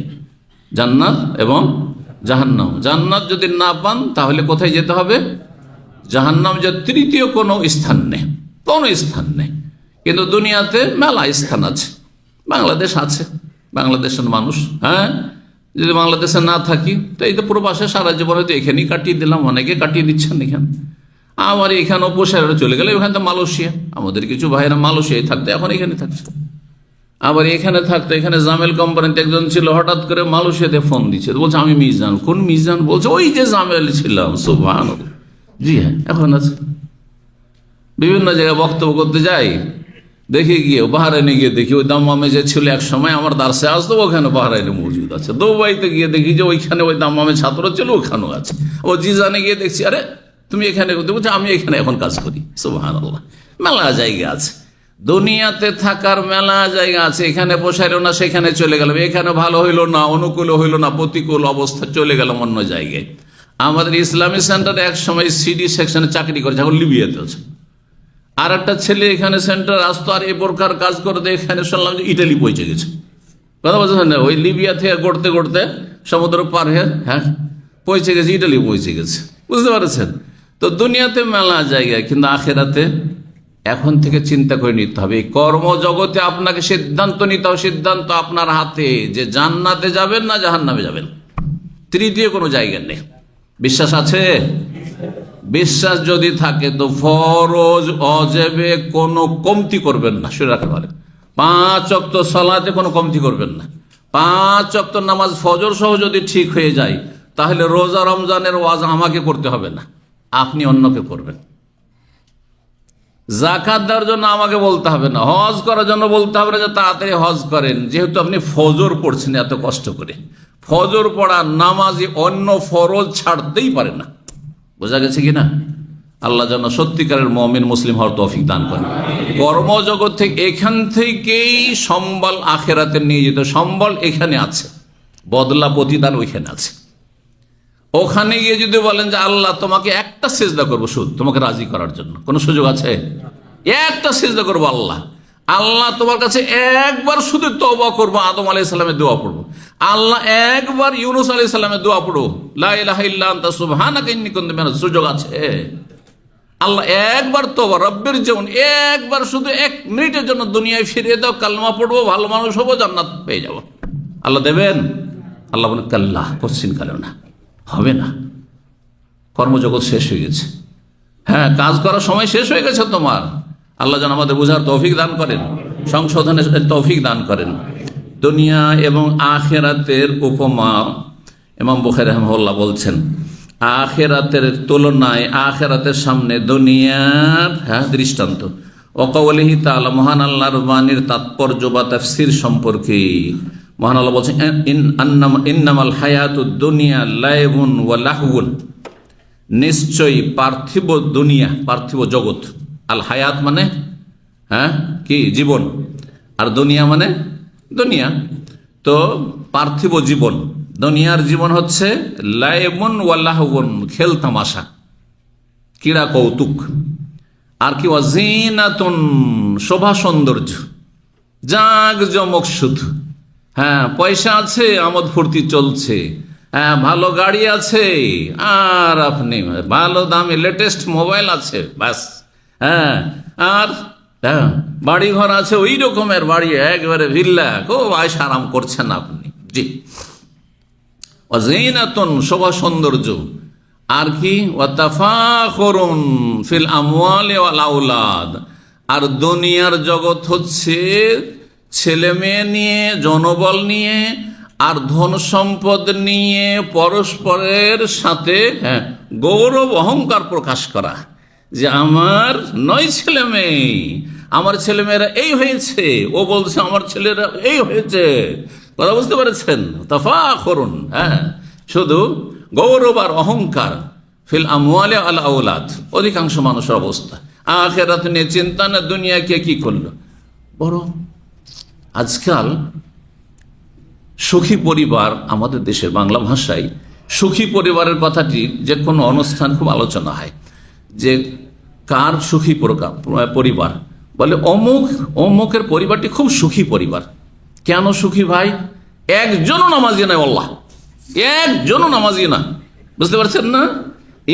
একজনও ধার্মিক না, হ্যাঁ, একজনও দিনের কোনো জ্ঞান রাখে না, কিন্তু সুখী পরিবার। যেহেতু সবাই সার্ভিস, সরকারি চাকরি করে, সবাই সরকারি চাকরি করে, হ্যাঁ, সবাই বড় পদে আছে, সব দেশে বড় নেতৃত্বে আছে, কেউ এমপি হয়ে আছে, তো কেউ মন্ত্রী হয়ে আছে, তো কে আর কিছু হয়ে আছে, বুঝতে পারছেন না? হ্যাঁ, আচ্ছা, আর একটা পরিবার খুব সুখী পরিবার। কেন? কারণ তার ছেলেরা মেয়েরা সব বিদেশে আছে, একজন আমেরিকাতে আছে, আরেকজন কানাডায় আছে, আর একজন আপনার অস্ট্রেলিয়াতে আছে, আর একজন আপনার ইউকেতে আছে, আর একজন ফ্রান্সে আছে। আরে বাপ রে বাপ, এই জিনিস নাকি সুখী পরিবার? নাউজুবিল্লাহ। হ্যাঁ, এরা দুনিয়াকে কামড়িয়ে ধরেছে, ওয়ালাকিন্নাহু আখলাদা ইলাল আরদ। এরা দুনিয়াকে কামড়িয়ে ধরেছে, আঁকড়ে ধরেছে, দুনিয়ার দিকে ঝুঁকে পড়েছে, দুনিয়ার মোহে ডুবে গেছে, অত্যাবা হাওয়া আর কুপ্রবৃত্তির অনুসরণ করেছে। তাদেরকে আল্লাহ তুলনা করেছেন কুকুরের সাথে, কুকুরের সাথে। হ্যাঁ, কারণ কুকুর সব অবস্থায় একই, জিভা বের করে থাকে, হ্যাঁ, দাঁড়িয়ে থাকলো জিভা বের করে আছে, আর দৌড় দিল জিভা বের করে, তাড়াইলো জিভা বের করে হাঁপাচ্ছে, আর যদি তাকে যদি বসিয়ে রাখেন তবু জিভা বের করছে, হাঁপাচ্ছে। ঠিক ওই রকমই এদের কোনো সুখ শান্তি নেই দুনিয়াদারদের, যারা শুধু তাফাখুরুন ফিল আমওয়ালি ওয়াল আওলাদ, ধন সম্পদ নিয়ে আর ছেলে মেয়ে নিয়ে গৌরব অহংকারের প্রতিযোগিতায় যারা মত্ত রয়েছে। তাফাখুরুন ওয়া তাকাসুরুন ফিল আমওয়ালি, তাফাখুরুন ওয়া তাকাসুরুন ফিল আমওয়ালি ওয়াল আওলাদ, আর ধন সম্পদ আর জনবল ছেলে মেয়ে নিয়ে তারা কি করে? তাকাসুর, তার প্রাচুর্যের জন্য তারা প্রতিযোগিতা করে, প্রাচুর্যের প্রতিযোগিতা বা আধিক্যের প্রতিযোগিতা। কার কি শক্তি, কার পিছনে লাঠিয়াল বাহিনী আছে, হ্যাঁ, আর কার কতটা শক্তি আছে, কে কতটা ক্ষমতাধর, এগুলো নিয়ে মেতে আছে, কার কত পয়সা আছে। হ্যাঁ, আজকাল হ্যাঁ দুনিয়ার মধ্যে অমুক সবচেয়ে বড় ধনকুপ। আরে ইসলামিক আলোচনাতে ওই কাফের আল্লাহর দুশ্মন, হ্যাঁ, টপ 10 দুনিয়ার, ওদের নাম বক্তা আলোচনা করে। আমি তো আশ্চর্য হই যে এগুলো কিসের বক্তা।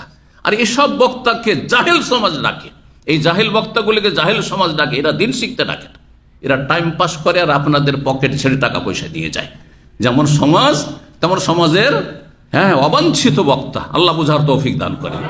আমি তো মনে করি আমার মূল্যবান সময় কোন একজন কাফের নাম মুখস্থ করাতে, তার পরিবার তো দূরের কথা, কাফের নামটা আমার এই স্মৃতিতে রাখতে চাই না। আল্লাহ এতটুকু আমার ওয়ালাপারা আছে, বুঝতে পারছেন না? জি, এতটা বোঝার জন্য যথেষ্ট। কেন তার নাম আমি উচ্চারণ করব? আমার এই পবিত্র জামান যেটা লা ইলাহা ইল্লাল্লাহ পড়ছে, যেটা আল্লাহর ইবাদতবন্দি করছে, জিকির আজকার করছে, যেটা দিয়ে তওবা ইস্তিগফার করছে, তাতে কাফের নাপাকের নাম কেন উচ্চারণ করতে যাবো আমি? আর তাও দিনের মজলিস। আল্লাহ বুঝার তৌফিক দান করে। তারা আমাদের আদর্শ নয়, তারা লাঞ্ছিত আল্লাহর কাছে। মাতাউন কালিল সুম্মা মাওয়াহুম জাহান্নাম, সামান্য তাদেরকে আল্লাহ ভোগের সামগ্রী আল্লাহ দিয়েছেন, তারপরে জাহান্নামের নিকৃষ্ট তারা কীট হবে তারা। আল্লাহ বুঝার তৌফিক দান করেন, আল্লাহ তাদের ধ্বংস করেন এবং তাদের অনিষ্ট থেকে আল্লাহ মুসলিমদের রক্ষা করেন। সম্মানিত ভাতৃমণ্ডলী, কামাসালে গাইসিন আয়াতটা কমপ্লিট করি, যদিও সহিহ বুখারীতে আয়াতটি আসেনি, শুধু সংক্ষেপে এলা কওলিহি মাতাউল গরুর পর্যন্ত, অমাল হায়াতুদ দুনিয়া ইল্লা মাতাউল গরুর। জি হ্যাঁ, হাফেজরা বলেন তো, তাফাখুরুন ওয়া তাকাসুরুন ফিল আমওয়ালি ওয়াল আওলাদ। তারপরে কি আছে? যে হাফেজ হাত উঠাবে, যে হাফেজ হাত উঠাবে।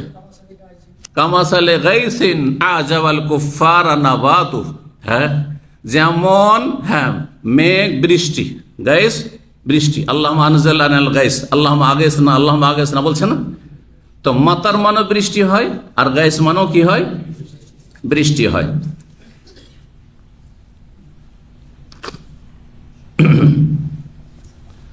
কামাসাল গাইসিন, বৃষ্টির মত। বৃষ্টি বর্ষণ না হলে ফসল হবে? আল্লাহ বলছেন যেমন বৃষ্টি। আজাবাল কুফা, যখন বৃষ্টি বর্ষণ হইল তখন জমি জায়গা চাষাবাদের যোগ্য হলো। যখন চাষাবাদের যোগ্য হলো সেখানে চাষি কি করলো? কৃষক হ্যাঁ চাষাবাদ করলো, ফসল উৎপন্ন করলো, আজাবাল কুফারা নাবাত, তারপরে কুফার কাফের বহুবচন। কুফার কাকে বলে বলেন তো দেখি? হ্যাঁ, অস্বীকার করে। হ্যাঁ, আর কোন কুফারের? হ্যাঁ, কুফারের ব্যাখ্যা আছে। হ্যাঁ, কি? জোরে জোরে ঢেকে রাখা। তো ঢেকে রাখা মানে কি?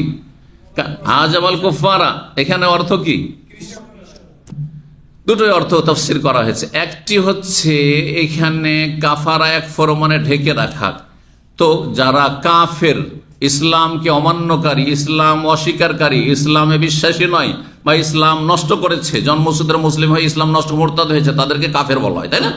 জন্মসূত্রে কাফের, আর না হলে সে ইমান ভঙ্গ করে কাফের হয়েছে। কাফেরকে কাফের কেন বলা হয়? কারণ সে সত্যকে ঢেকে দিল, বাতিল দিয়ে, মিথ্যা দিয়ে সত্যকে কি করলো? ঢেকে দিল। সেই জন্য কাফেরকে কাফের বলা হয়। তাহলে কাফের শাব্দিক অর্থ হচ্ছে ঢেকে দেওয়া। সেখান থেকে কৃষককেও আরবি ভাষায় কাফের বলা হয়। কিন্তু যদি বাংলাদেশে গিয়ে বা এখানেও যদি বলেন একটা কৃষক কৃষি কাজ করছে আর বলেন আন্তা কাফের, কি অবস্থা হবে বলেন তো? বেঁচে ফিরবেন সেখান থেকে? হ্যাঁ হ্যাঁ, সতর্ক, সাবধান। তো সব কথা সব জায়গায় বলা যায় না, সব কথা সব জায়গায় বলা যায় না। আমার শ্বশুর সাহেব রাহিমাহুল্লাহ তাআলা ভালো আলেম ছিলেন, উনি এক সময় মানে বুখারী পর্যন্ত পড়িয়েছেন। তো তিনি বলতেন যে বাবা, ভাষাতেই সবকিছু আছে, ভাষাতেই সবকিছু আছে। একটাই কথা, যদি তুমি বলো যে মা, মা যদি বলো মাকে, তাহলে এর চাইতে মায়া মমতা নেওয়ার আর অন্য কোনো শব্দ নেই। এর চাইতে ভালো কোনো শব্দ আছে মায়ের কাছ থেকে? হ্যাঁ, মায়া মমতা নেওয়ার, ভালোবাসা নেওয়ার, তাই না? ঠিক কিনা? বুঝছেন না? বুঝছেন না? মা শব্দ কত প্রিয় শব্দ, তাই না? কিন্তু মা না বলে যদি বলেন যে এটা আমার বাপের স্ত্রী, এটা আমার বাপের ওয়াইফ, তাহলে ওই মা আপনাকে এক থালা ভাত দেবে না জুতা দেবে? জুতো মারবে, ঠিক না? আপনি মিথ্যা কথা বলেছেন? মিথ্যা কথা বলেননি, কিন্তু ভাষা খারাপ করেছেন। কি করেছেন? ভাষা খারাপ করেছেন। সাবধান, আপনাদের অনেকের ভাষা বলার তরিকা নেই। নতুন ভাইরা আসছে, আর হয়তো একটা ভুল কাজ করছে, মাম হাতি পান করে নিল, অথবা একটা ভুল কাজ করেছে, অথবা এদিক ওদিক ঘোরাঘুরি করছে, ওদিকে টাইম পাস করছে, যে কলা বেচাও হবে আর মেলা দেখা হবে। বুঝছেন না? এটা ছোট কালকার প্রবাদ, আমাদের ছাত্র জীবন থেকে শেখা। মানে এসছেন ইসলামী সেন্টারে, কিছুক্ষণ বসবো, আর কিছুক্ষণ বিবি সাহেব আছে, ওকে ফোন দেবো, ওইদিকে ওই সাহেব ওইদিকে ঘুরছে, ওইদিকে লুকিয়ে আছে কোনায়, কথা বুঝতে পারছেন? ওইদিকে ঘুরছে, বুঝতে পারছেন? অথবা ওইখানে গিয়ে আমার সাদিক বন্ধুর সাথে একটু দেখা হবে, এটা হচ্ছে মেন বিষয়, আর একটু বসে যাব, খাওয়া দাওয়া করে চলে আসবো। বুঝতে পারছেন? এটার নাম হচ্ছে কলা বেচা হবে আর মেলা দেখা। মেলাতে কলা বেচতে গেছে। হ্যাঁ, তো কলা বেচা আসলে গরজ নয়, আসল গরজ হচ্ছে মেলা দেখা। হিন্দুদের মেলা দেখা অনেকে আপত্তি করি মনে করে, আর যদি সেখানে পাপ হয় তো অবশ্যই আপত্তিকর। তো যাই হোক, এই জন্য এই প্রবাদটি এসেছে, বুঝতে পেরেছেন? তো এমন দিন শিখতে আসবেন না যে কলাও বিক্রি হচ্ছে এখানে আর মেলাও দেখা হচ্ছে, মানে আপনার দুনিয়ার গরজে এসেছেন, কিন্তু নামকে অস্তে শুধু বসলেন, কিছুই এখান থেকে শিখে নিজের জীবনে সংশোধন করলেন না। এমন করিয়েন না, খলুসিয়াতের সাথে আসেন, এতে আপনার জীবনে বরকত হবে, এলেম আমলে বরকত হবে। যে কথাটি বলছিলাম, হ্যাঁ, আয়াতটি কমপ্লিট করি। কামাসাল গাইসিন আজাবাল কুফারা, হ্যাঁ, বৃষ্টি হলো, আর তারপরে তখন চাষাবাদ যখন হইল, আর তারপরে ফসল যখন মাশাআল্লাহ বড় হইতে লেগেছে, আর জমি জায়গা আবার সবুজ হয়ে গেছে, ধান গমে সবুজ হয়ে গেছে, তখন চাষি, এখানে চাষির অর্থ রয়েছে, আজাবাল কুফারা মানে চাষিকে, কৃষককে চমৎকৃত করেছে এই ফসল।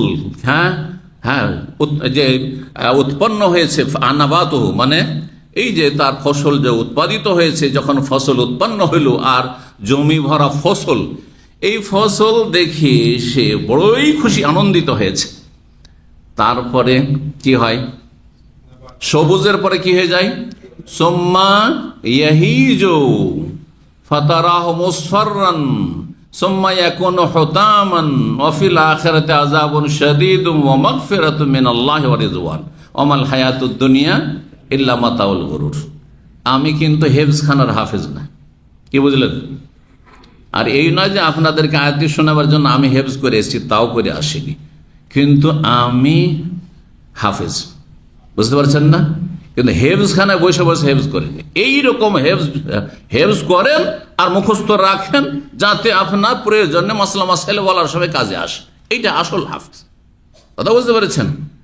যদি স্মৃতিশক্তি থাকে আর মানুষের সদিচ্ছা থাকে তো যে কোনো হেফজ করা যেতে পারে, যে কোনো সময় হেফজ করা যেতে পারে, কিন্তু হেফজ করে তা সংরক্ষণ করতে হবে। আর তার চেয়ে বেশি গুরুত্ব দিতে হবে কোরআন বুঝা। কি আচ্ছা বলুন, এই আয়াতটা যদি আমি আপনাদেরকে বুঝিয়ে না দিই, বা যে হাফেজরা আছেন না বুঝেন, তো এই হাফেজের কি ফায়দা হবে?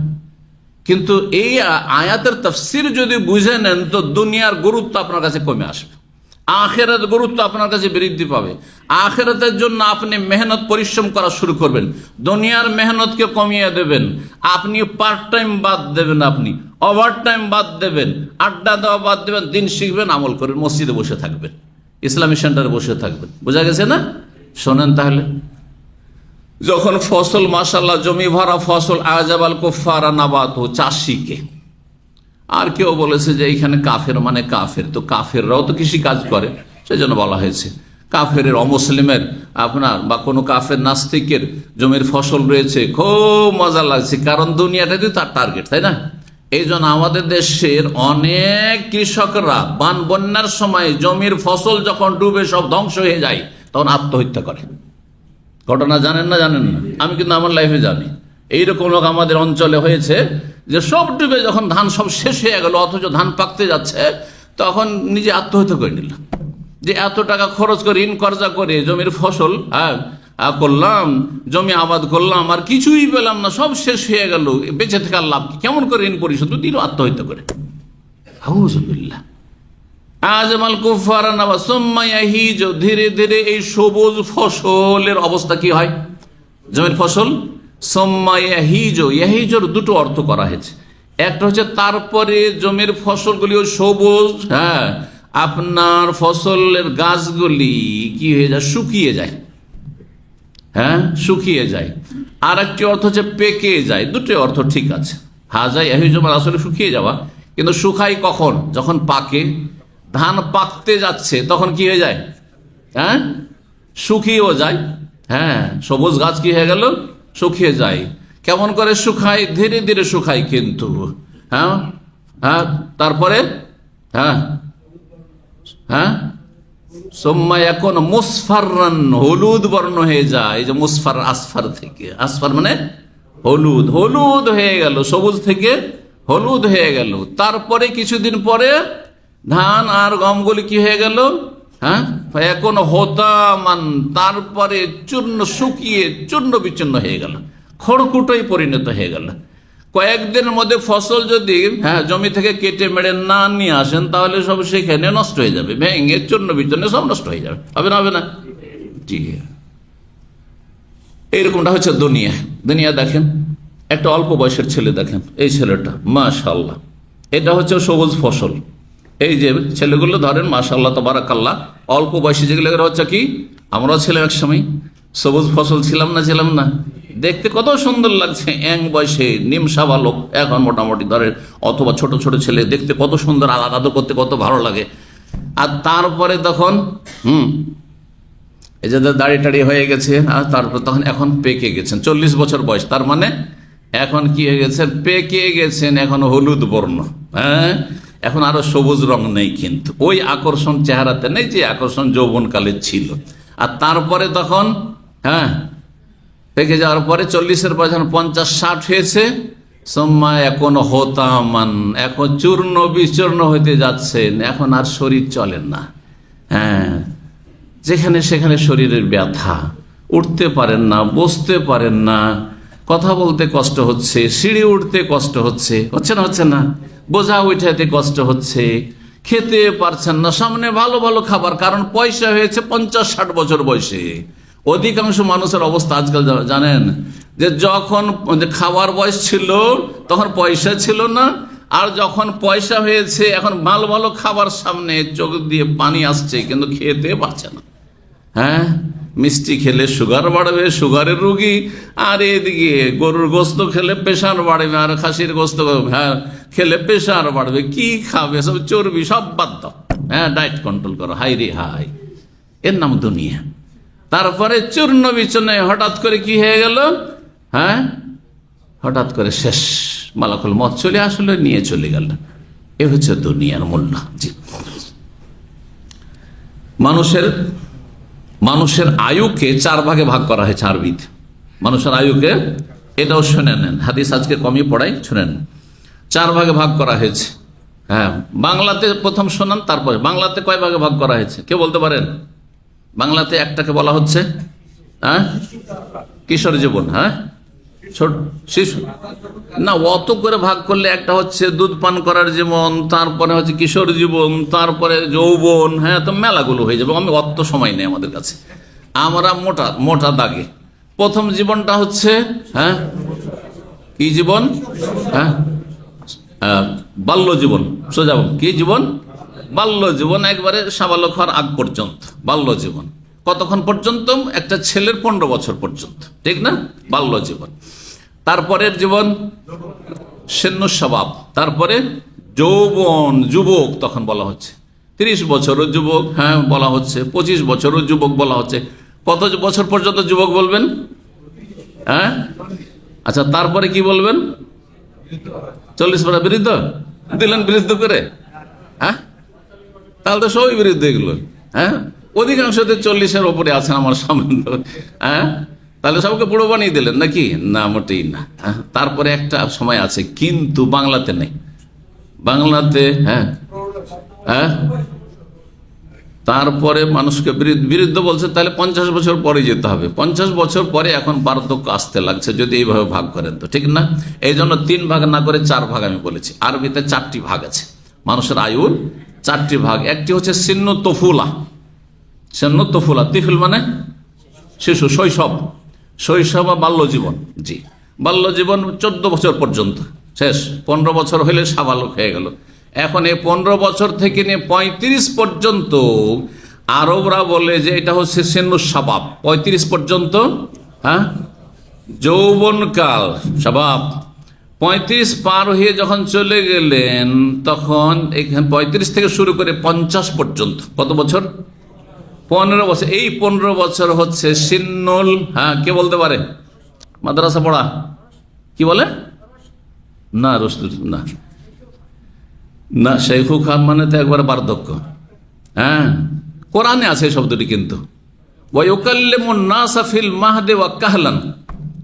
হাফেজরা দেখেন মুখস্থ আছে, কিন্তু খুঁজে পাচ্ছে না। কিন্তু আলেম, হাফেজ হয়ে আলেম হইলে ফায়দা এটা।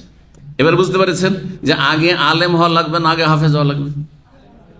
হ্যাঁ, কোরআনে 2 বার করে শব্দটি এসছে, ওয়ায়ুকাল্লিমুন নাসা ফিল মাহদি ওয়া কাহলান, সূরা আলে ইমরান এসছে।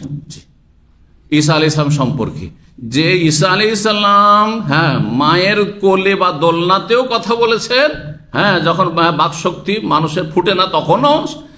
আর ওয়াকাহলান, এই কাহল নামক বয়সেও তিনি কথা বলেছেন।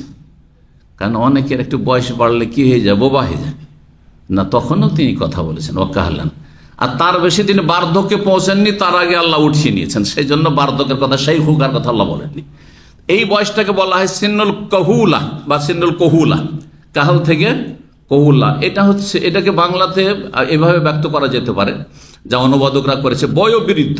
হ্যাঁ হ্যাঁ হ্যাঁ, মানে বৃদ্ধ হয়ে যায়নি, কিন্তু বয়স বেশি হয়েছে, বয়স বেশি হয়েছে। এটা কত সাল থেকে, কত বছর থেকে বললাম? 50 থেকে নিয়ে 70 পর্যন্ত 20 বছর বলেছেন। আরব যারা ভাষাবিদ তারা বলছেন 50 থেকে 70 বছর পর্যন্ত বুড়ো না। এই জন্য 60 বছর মানুষকে বুড়ো বলবেন না। 60 বছর বুড়া, অনেকে 60 বছরে এক হয়ে আছে। আমার 60-এর ওপরে, আলহামদুলিল্লাহ। বুড়ো বলবেন নাকি? হ্যাঁ, বুঝতে পারছেন তো? যাই হোক, হ্যাঁ, তো দেখেন, মানুষ যখনই ভাববে যে আমি বুড়ো হয়ে গেছি, তখন মনোবল দুর্বল হয়ে যাবে। এই জন্য যারা বুড়ো হয়েছেন তারা নিজেকে বুড়ো মনে করিয়েন না, বুঝতে পারছেন না? কিন্তু দুনিয়ার লোভী হবেন না। যত কিন্তু বুড়ো বয়স বেশি হয়, তত কিন্তু দুনিয়ার লোভী হয়। এইটা যেন না হয়। আবার দুনিয়া বিমুখ হওয়ার চেষ্টা করো, সময় কাছে আসছে। আল্লাহ তৌফিক দান করেন। সিন্নুল কাহুলা হচ্ছে 70 বছর পর্যন্ত। 70-এর পরে তখন সিন্নু শেখুখা, মানে এখন শেখ মানে বৃদ্ধ হয়ে গেছেন আপনি। এখন আপনি 70 থেকে 90, 100 যাই আছেন আপনি, আপনি এখন শেখুন কবির ও আবু না শেখুন কবির কোরআনে রয়েছে, তাই না? জি। ওই যে 2 মেয়ে মুসা আলাইহিস সালাম তার একজনকে বিয়ে করলেন, হ্যাঁ, তো বাবা সম্পর্কে বলছে আমার আব্বা কেন এই কূপের কাছে বকরিকে পানি পান করাইতে পারে না, কারণ হ্যাঁ অতি বৃদ্ধ হয়ে পড়েছেন আমার আব্বা। জি, আবু না শেখুন কবির। তাহলে সিন্নু তুফুলা, তারপরে সিন্নু শাবাব, আর তারপরে সিন্নুল কহুলা, আর তারপরে হচ্ছে সিন্নুল সিনমানা আয়ু শেখুখা, মনে রাখবেন। তো যাই হোক, দুনিয়াটা ঠিক এরকম। আল্লাহু আকবার। অমাল হায়াতুদ দুনিয়া, আর দুনিয়ার জগৎ হচ্ছে কি শুধুমাত্র মাতাউল গরুর, প্রতারণার সামগ্রী, ধোঁকা, আসলে কিছুই না। কি নিয়ে যাবেন দুনিয়া থেকে?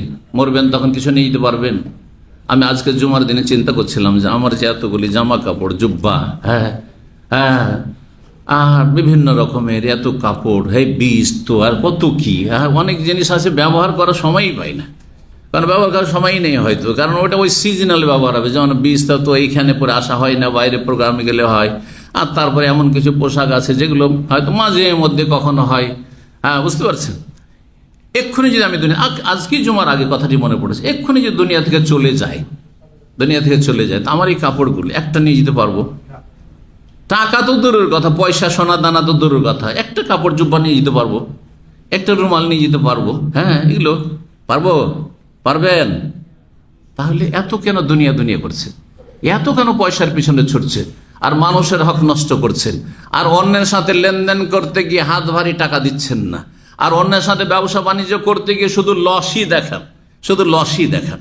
আজকাল যারা পার্টনারশিপ ব্যবসা করে আর তার হাতে যদি হিসাব নিকাশ থাকে, নিজেকে সেফ জোনে রেখে নিজের লস হইতে দেবেন না, ওই নতুন যারা এসেছে আগন্তুক তাদেরকে লস দেখাবে, ইল্লামা রাহিমাল্লাহ। এটা দিনী ভাইদের মধ্যে যদি অবস্থা থাকে, তো দুনিয়ার ভাইদের কি অবস্থা? আল্লাহ বুঝার তৌফিক দান করেন। তো হাদিস 6415 নম্বর হাদিস, সাহল ইবনে সাদ রাদিয়াল্লাহু তাআলা বর্ণনা করে বলছেন, সামিআতুন নবী সাল্লাল্লাহু আলাইহি ওয়াসাল্লাম ইয়াকুল, আমি নবী সাল্লাল্লাহু আলাইহি ওয়াসাল্লামকে বলতে শুনেছি, মাউদিউ সাউতিন ফিল জান্নাহ, জান্নাতে একটি চাবুক সমপরিমাণ জায়গা, জান্নাতের একটি জায়গা যেটা কতটা পরিমাণ? একটা চাবুক সমান। একটা চাবুক কতটা লম্বা হয়? 1 হাত, ঠিক না? এই চাবুক সমান বা 2 হাত ধরেন, যদি পুরো চাবুকটা আপনার যেটা ধরবেন সেটা সহ, আর যদি পুরো চাবুকটা ধরেন, এই চাবুক সমপরিমাণ জান্নাতের জায়গার মূল্য কেমন? বলছে খায়রুম মিনাদ দুনিয়া ওয়া মা ফিহা, পৃথিবী এবং পৃথিবীতে যা কিছু রয়েছে সব কিছুর চাইতে উৎকৃষ্ট। আল্লাহু আকবার। দুনিয়ায় আমেরিকা আছে, কানাডা আছে, পশ্চিম আছে, পূর্ব আছে, ইউরোপ আছে, আফ্রিকা আছে, আর আপনার পূর্ব পশ্চিম জাপান, চায়না, কত শক্তি, রাশিয়া, আর কত ধন সম্পদ, কত খনিজ সম্পদ, কত ঘরে ঘরে টাকা পয়সা, ব্যাংকে টাকা পয়সা, দেশে বিদেশে, আর কত ব্যবসা বাণিজ্য, আর কত ইন্ডাস্ট্রি, ফ্যাক্টরি, আর কত কারখানা, কত কি আছে। আল্লাহু আকবার। কত ভবন, কত বিল্ডিং, আর কত টাওয়ার। সমস্ত কিছুর চাইতে উত্তম হচ্ছে, উৎকৃষ্ট হচ্ছে জান্নাতের ওই 1-2 হাত জায়গা, যেখানে একটা চাবুক লম্বা করে রাখলে যতটা জায়গা লাগে। আল্লাহু আকবার। চিন্তা করুন, সেই জান্নাতের জন্য ওয়াসারেউ, আল্লাহ বলছেন সেই দিকেও দৌড় দাও, তার জন্য প্রতিযোগিতা করো, তার জন্য চেষ্টা করে যাও। আল্লাহ তৌফিক দান করেন। ওয়ালা গাদওয়াতুন ফি সাবিলিল্লাহ আও রাওহাতুন খায়রুম মিনাদ দুনিয়া ওয়া মা ফিহা, আর আল্লাহর রাস্তায় সকালবেলা কিছুক্ষণ অথবা সন্ধ্যাবেলা কিছুক্ষণ যদি সময় দেন, সেটি দুনিয়া এবং এই দুনিয়ায় যা কিছু রয়েছে তার চাইতে উৎকৃষ্ট। সকালবেলা 1 ঘন্টা কোরআন শিখেছেন জুমার পরে ইসলামী সেন্টারে, আমি আমার সেন্টারের উদাহরণ দিই, অথবা এখন জোহর পরে এখানে 1 ঘন্টা, সোয়া ঘন্টা আপনি বসছেন বা বসবেন সকালবেলা কিছুক্ষণ, যেটাকে বলা হয় গদুয়া বা গাদুয়া, আর বিকালবেলা হচ্ছে রাওহা, বিকালবেলা, সন্ধ্যাবেলা, এশা পরে, 1 ঘন্টা মাগরিব পরে, আসর পরে এক কোরআনে দর্শে বসলেন, অথবা দিনের কথা শোনার জন্য বসলেন, হাদিসের দর্শে বসলেন, এক কথায় বা আমল করলেন, আপনি যে কোনো আমল করলেন, আপনি কিছুক্ষণ মসজিদ অবস্থান করলেন, বসে কোরআন তেলাওয়াত করলেন, ইসলামের আলোচনা শুনলেন, ফি সাবিলিল্লাহ, এগুলো সব ফি সাবিলিল্লাহ। ফি সাবিলিল্লাহ যেমন জেহাদ, যখন জেহাদ হবে, জেহাদের ময়দান থাকবে তখন, আর যখন সশস্ত্র জেহাদ নেই তখন এলমের চাইতে কোরআন দ্বারা জেহাদ হচ্ছে উৎকৃষ্ট জেহাদ, যে জেহাদের কথা সূরা ফুরকান আল্লাহ বলেছেন, এবং সেটাকে জেহাদান কবিরা বলেছেন কোরআনের ভাষায়, মনে রাখবেন। ফালা তুতিল কাফিরিন, তার আগে কিন্তু ফুরকানের কথা আলোচনা চলছে, আল্লাহর কিতাব কোরআনে কারীমের কথা আলোচনা চলছে, প্রসঙ্গ হচ্ছে আল কোরআনুল কারীম। তারপরে বলছেন ফালা তুতিল কাফির, হে নবী কাফেরদের কথা শুনিও না। কাফেররা যে কম্প্রোমাইজ করতে মীমাংসার জন্য আসছে, আর বলছে যে আমাদেরও আপনি ধর্মকর্ম কিছু করেন আর আমরাও করছি, আমরাও নামাজ পড়বো, কিন্তু আমাদের দেবদেবী সম্পর্কে নেগেটিভ বলিয়েন না, আসেন আপনিও আসেন, আমরাও যাব। ফালা তুতিল কাফির, এই কাফেরদের কথা শুনিয়েন না, মানিয়েন না। ওয়াজাহিদহুম বিহি, মানে বিল কোরআন, আর তাদের সাথে তুমি জিহাদ করো, এই কাফের মক্কার কাফেরদের সাথে, বেহি এই কোরআনে কারীম দ্বারা, জিহাদান কাবীরা, বড় জিহাদ। আজকাল অস্ত্রের জিহাদ নেই, বাস্তবে নেই, আছে অস্ত্রের জিহাদ বাস্তবে নেই। সে হক বাতিলের কোথাও যদি যুদ্ধ চলে, সেটা আল্লাহর কালেমার জন্য, সেটার নাম জিহাদ। কিন্তু জমি জায়গার জন্য যদি লড়াই চলে, ভূমির জন্য, আর স্বার্থ থাকে শুধু আমার ভূমি, মাতৃভূমি, সেই জন্য আমি লড়াই করছি, তাই এটা ইসলামের জিহাদ নয়, এটা ইসলামের জিহাদ নয়, মোটেই নয়। ভালো কর্ম রাখবেন, কারণ হাদিসে রয়েছে লিতাকুনা কালিমাতুল্লাহি হিয়াল উলিয়া, আল্লাহর কালিমা লা ইলাহা ইল্লাল্লাহ সবচেয়ে যেন উঁচাই থাকে।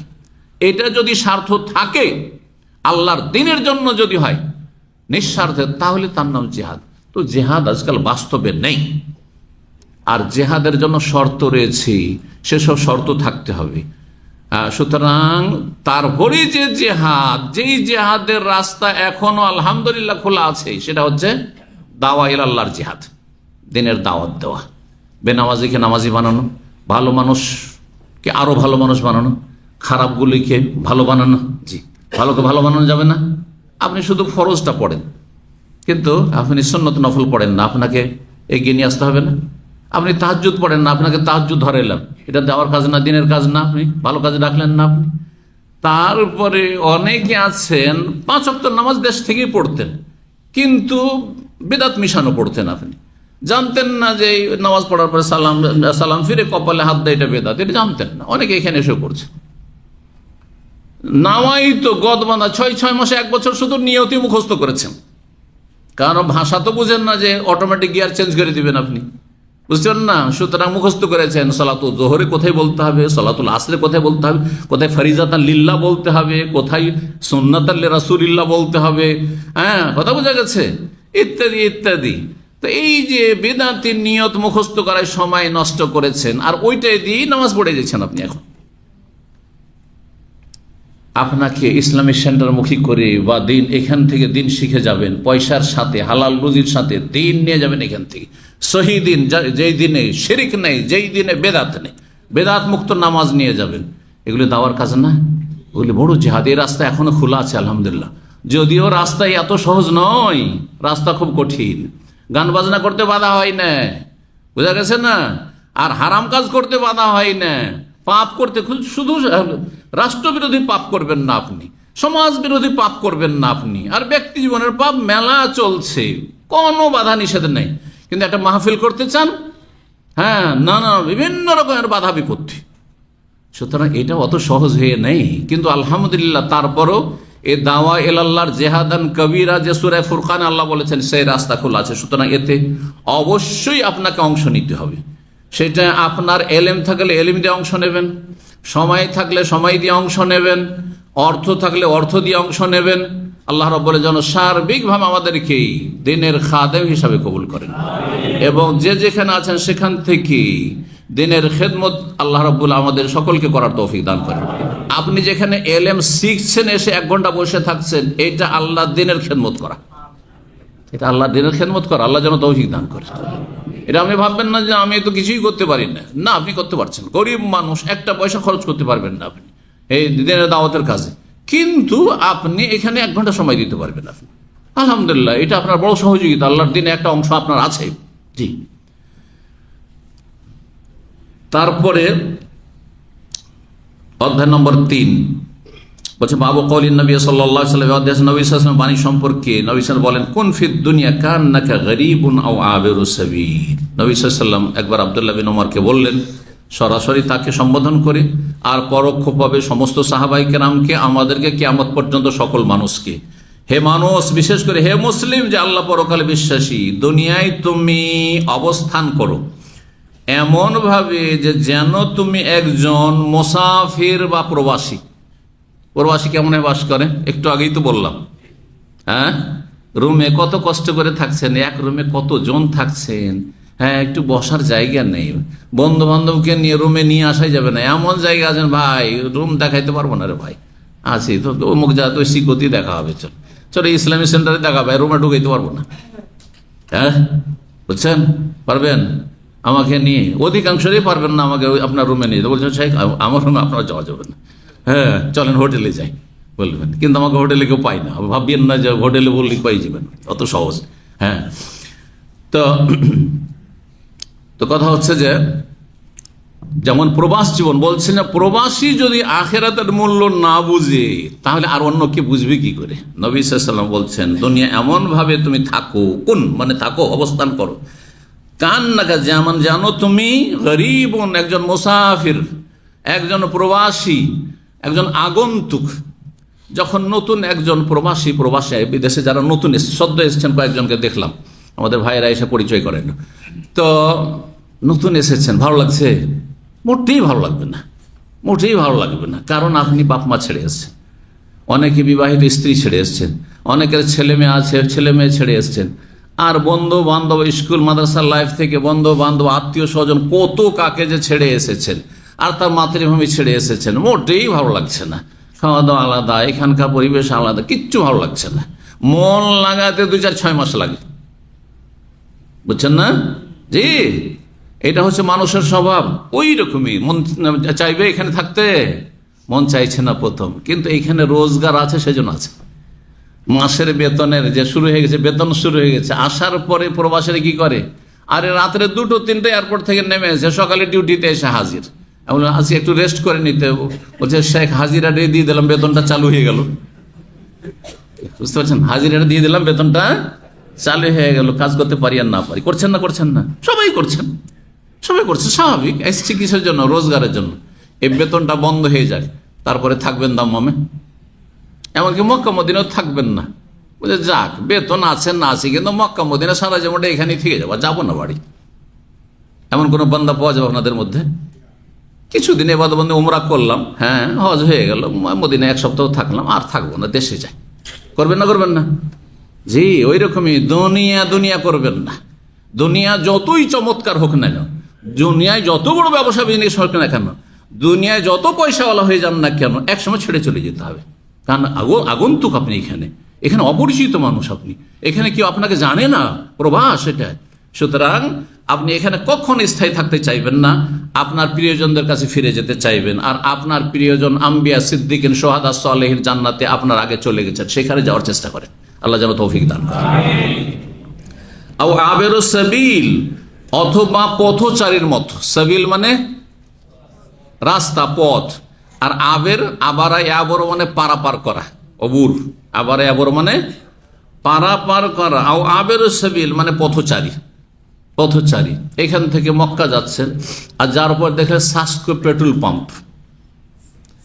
আমরা যারা নিজের গাড়িতে অনেকে যাই, তারা তলাশ করি যে কোথায় ভালো পেট্রোল পাম্প আছে। বাসে গেলে তো মজবুর, কারণ বাসের ড্রাইভার তো ধান্দাবাজ, ও তো নিয়ে যাবে সবচেয়ে খারাপ পেট্রোল পাম্পে, কারণ ওখানে কমিশন বেশি হবে।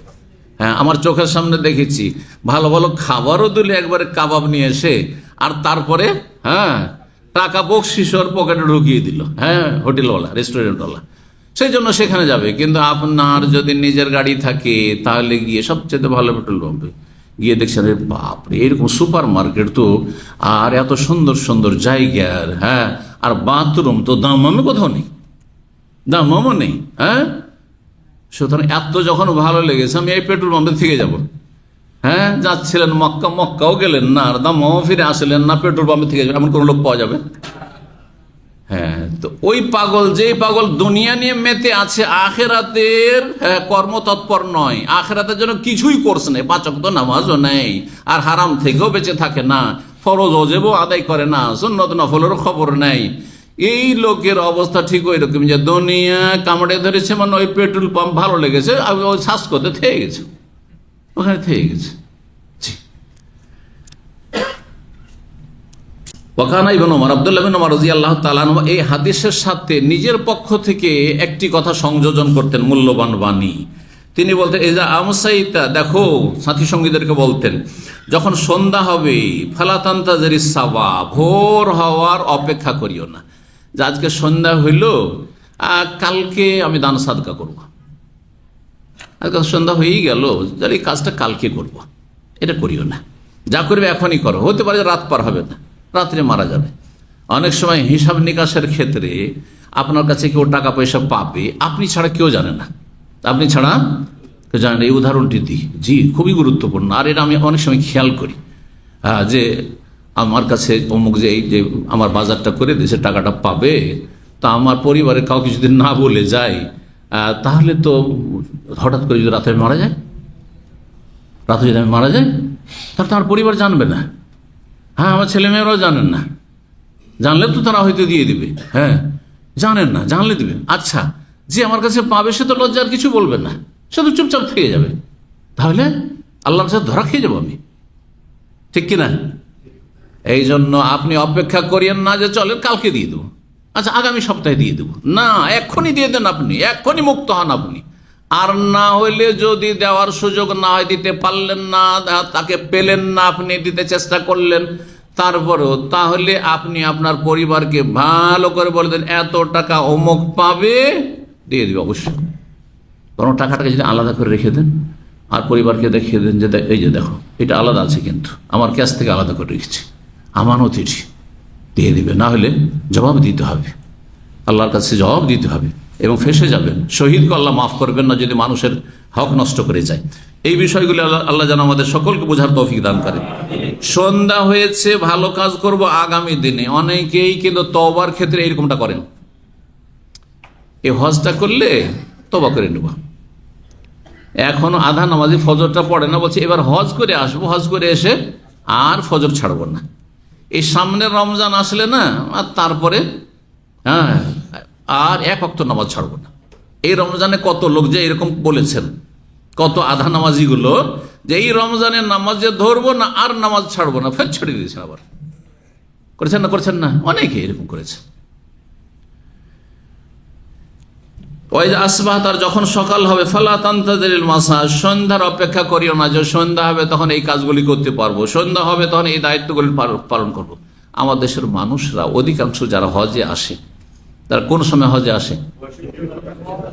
সমস্ত ছেলে মেয়ের বিয়ে শাদী দিতে হবে, এই মূর্খামি আছে, মনে করে যে আমার ছেলে মেয়েদের বিয়ে দেওয়া ফরজ। প্রথম কথা, তোমার ছেলের বিয়ে দেওয়া ফরজ না, মেয়ের বিয়ে দেওয়া ফরজ। কথা বোঝা গেছে?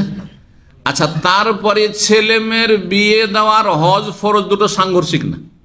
হজ আপন জায়গায় 1 মাসের মধ্যে হজ হয়ে যাবে, আর তারপরেও গিয়ে ছেলে মেয়ের বিয়ে দিতে পারবে। এই নয় যে মেয়ের বিয়ে দেওয়া হয়নি সেই জন্য হজ করা চলবে না, সব কিছু সেরে নিয়ে তারপর হজ করব। যারা চাকরি করে, সরকারি চাকরি অথবা বেসরকারি চাকরি করে কোনো প্রতিষ্ঠানে, কোম্পানিতে, তারা অধিকাংশ চাকরিজীবীদেরকে দেখেছি, আচ্ছা রিটায়ারটা হয়ে যায় তারপরে হজ করব। যেখানে সকাল হলে সন্ধ্যার অপেক্ষা করি না, সন্ধ্যা হলে সকালের অপেক্ষা করি না বলছেন, এটা হচ্ছে ইসলাম। আর আপনিও 60 বছর বয়সের অপেক্ষা করছেন যে 60 বছর হোক, রিটায়ারমেন্ট মিলুক, আর তার পেনশনের টাকাটা একসাথে পাবো, আর তারপর তখন হজ করবো। অথচ জমি জায়গা অন্য সম্পদ আছে, 1 কাঠা 2 কাঠা জমি বেচলে হজ হয়ে যাবে, হজ করছেন না আপনি, জবাব দিতে হবে। এখানেই আজকের আলোচনা শেষ করি। ওয়া জাযাকুমুল্লাহু খাইর। সুবহান রাব্বিকা রাব্বিল ইজ্জাতি আম্মা ইয়াসিফুন ওয়া সালামুন আলাল মুরসালিন ওয়াল হামদুলিল্লাহি রাব্বিল আলামিন।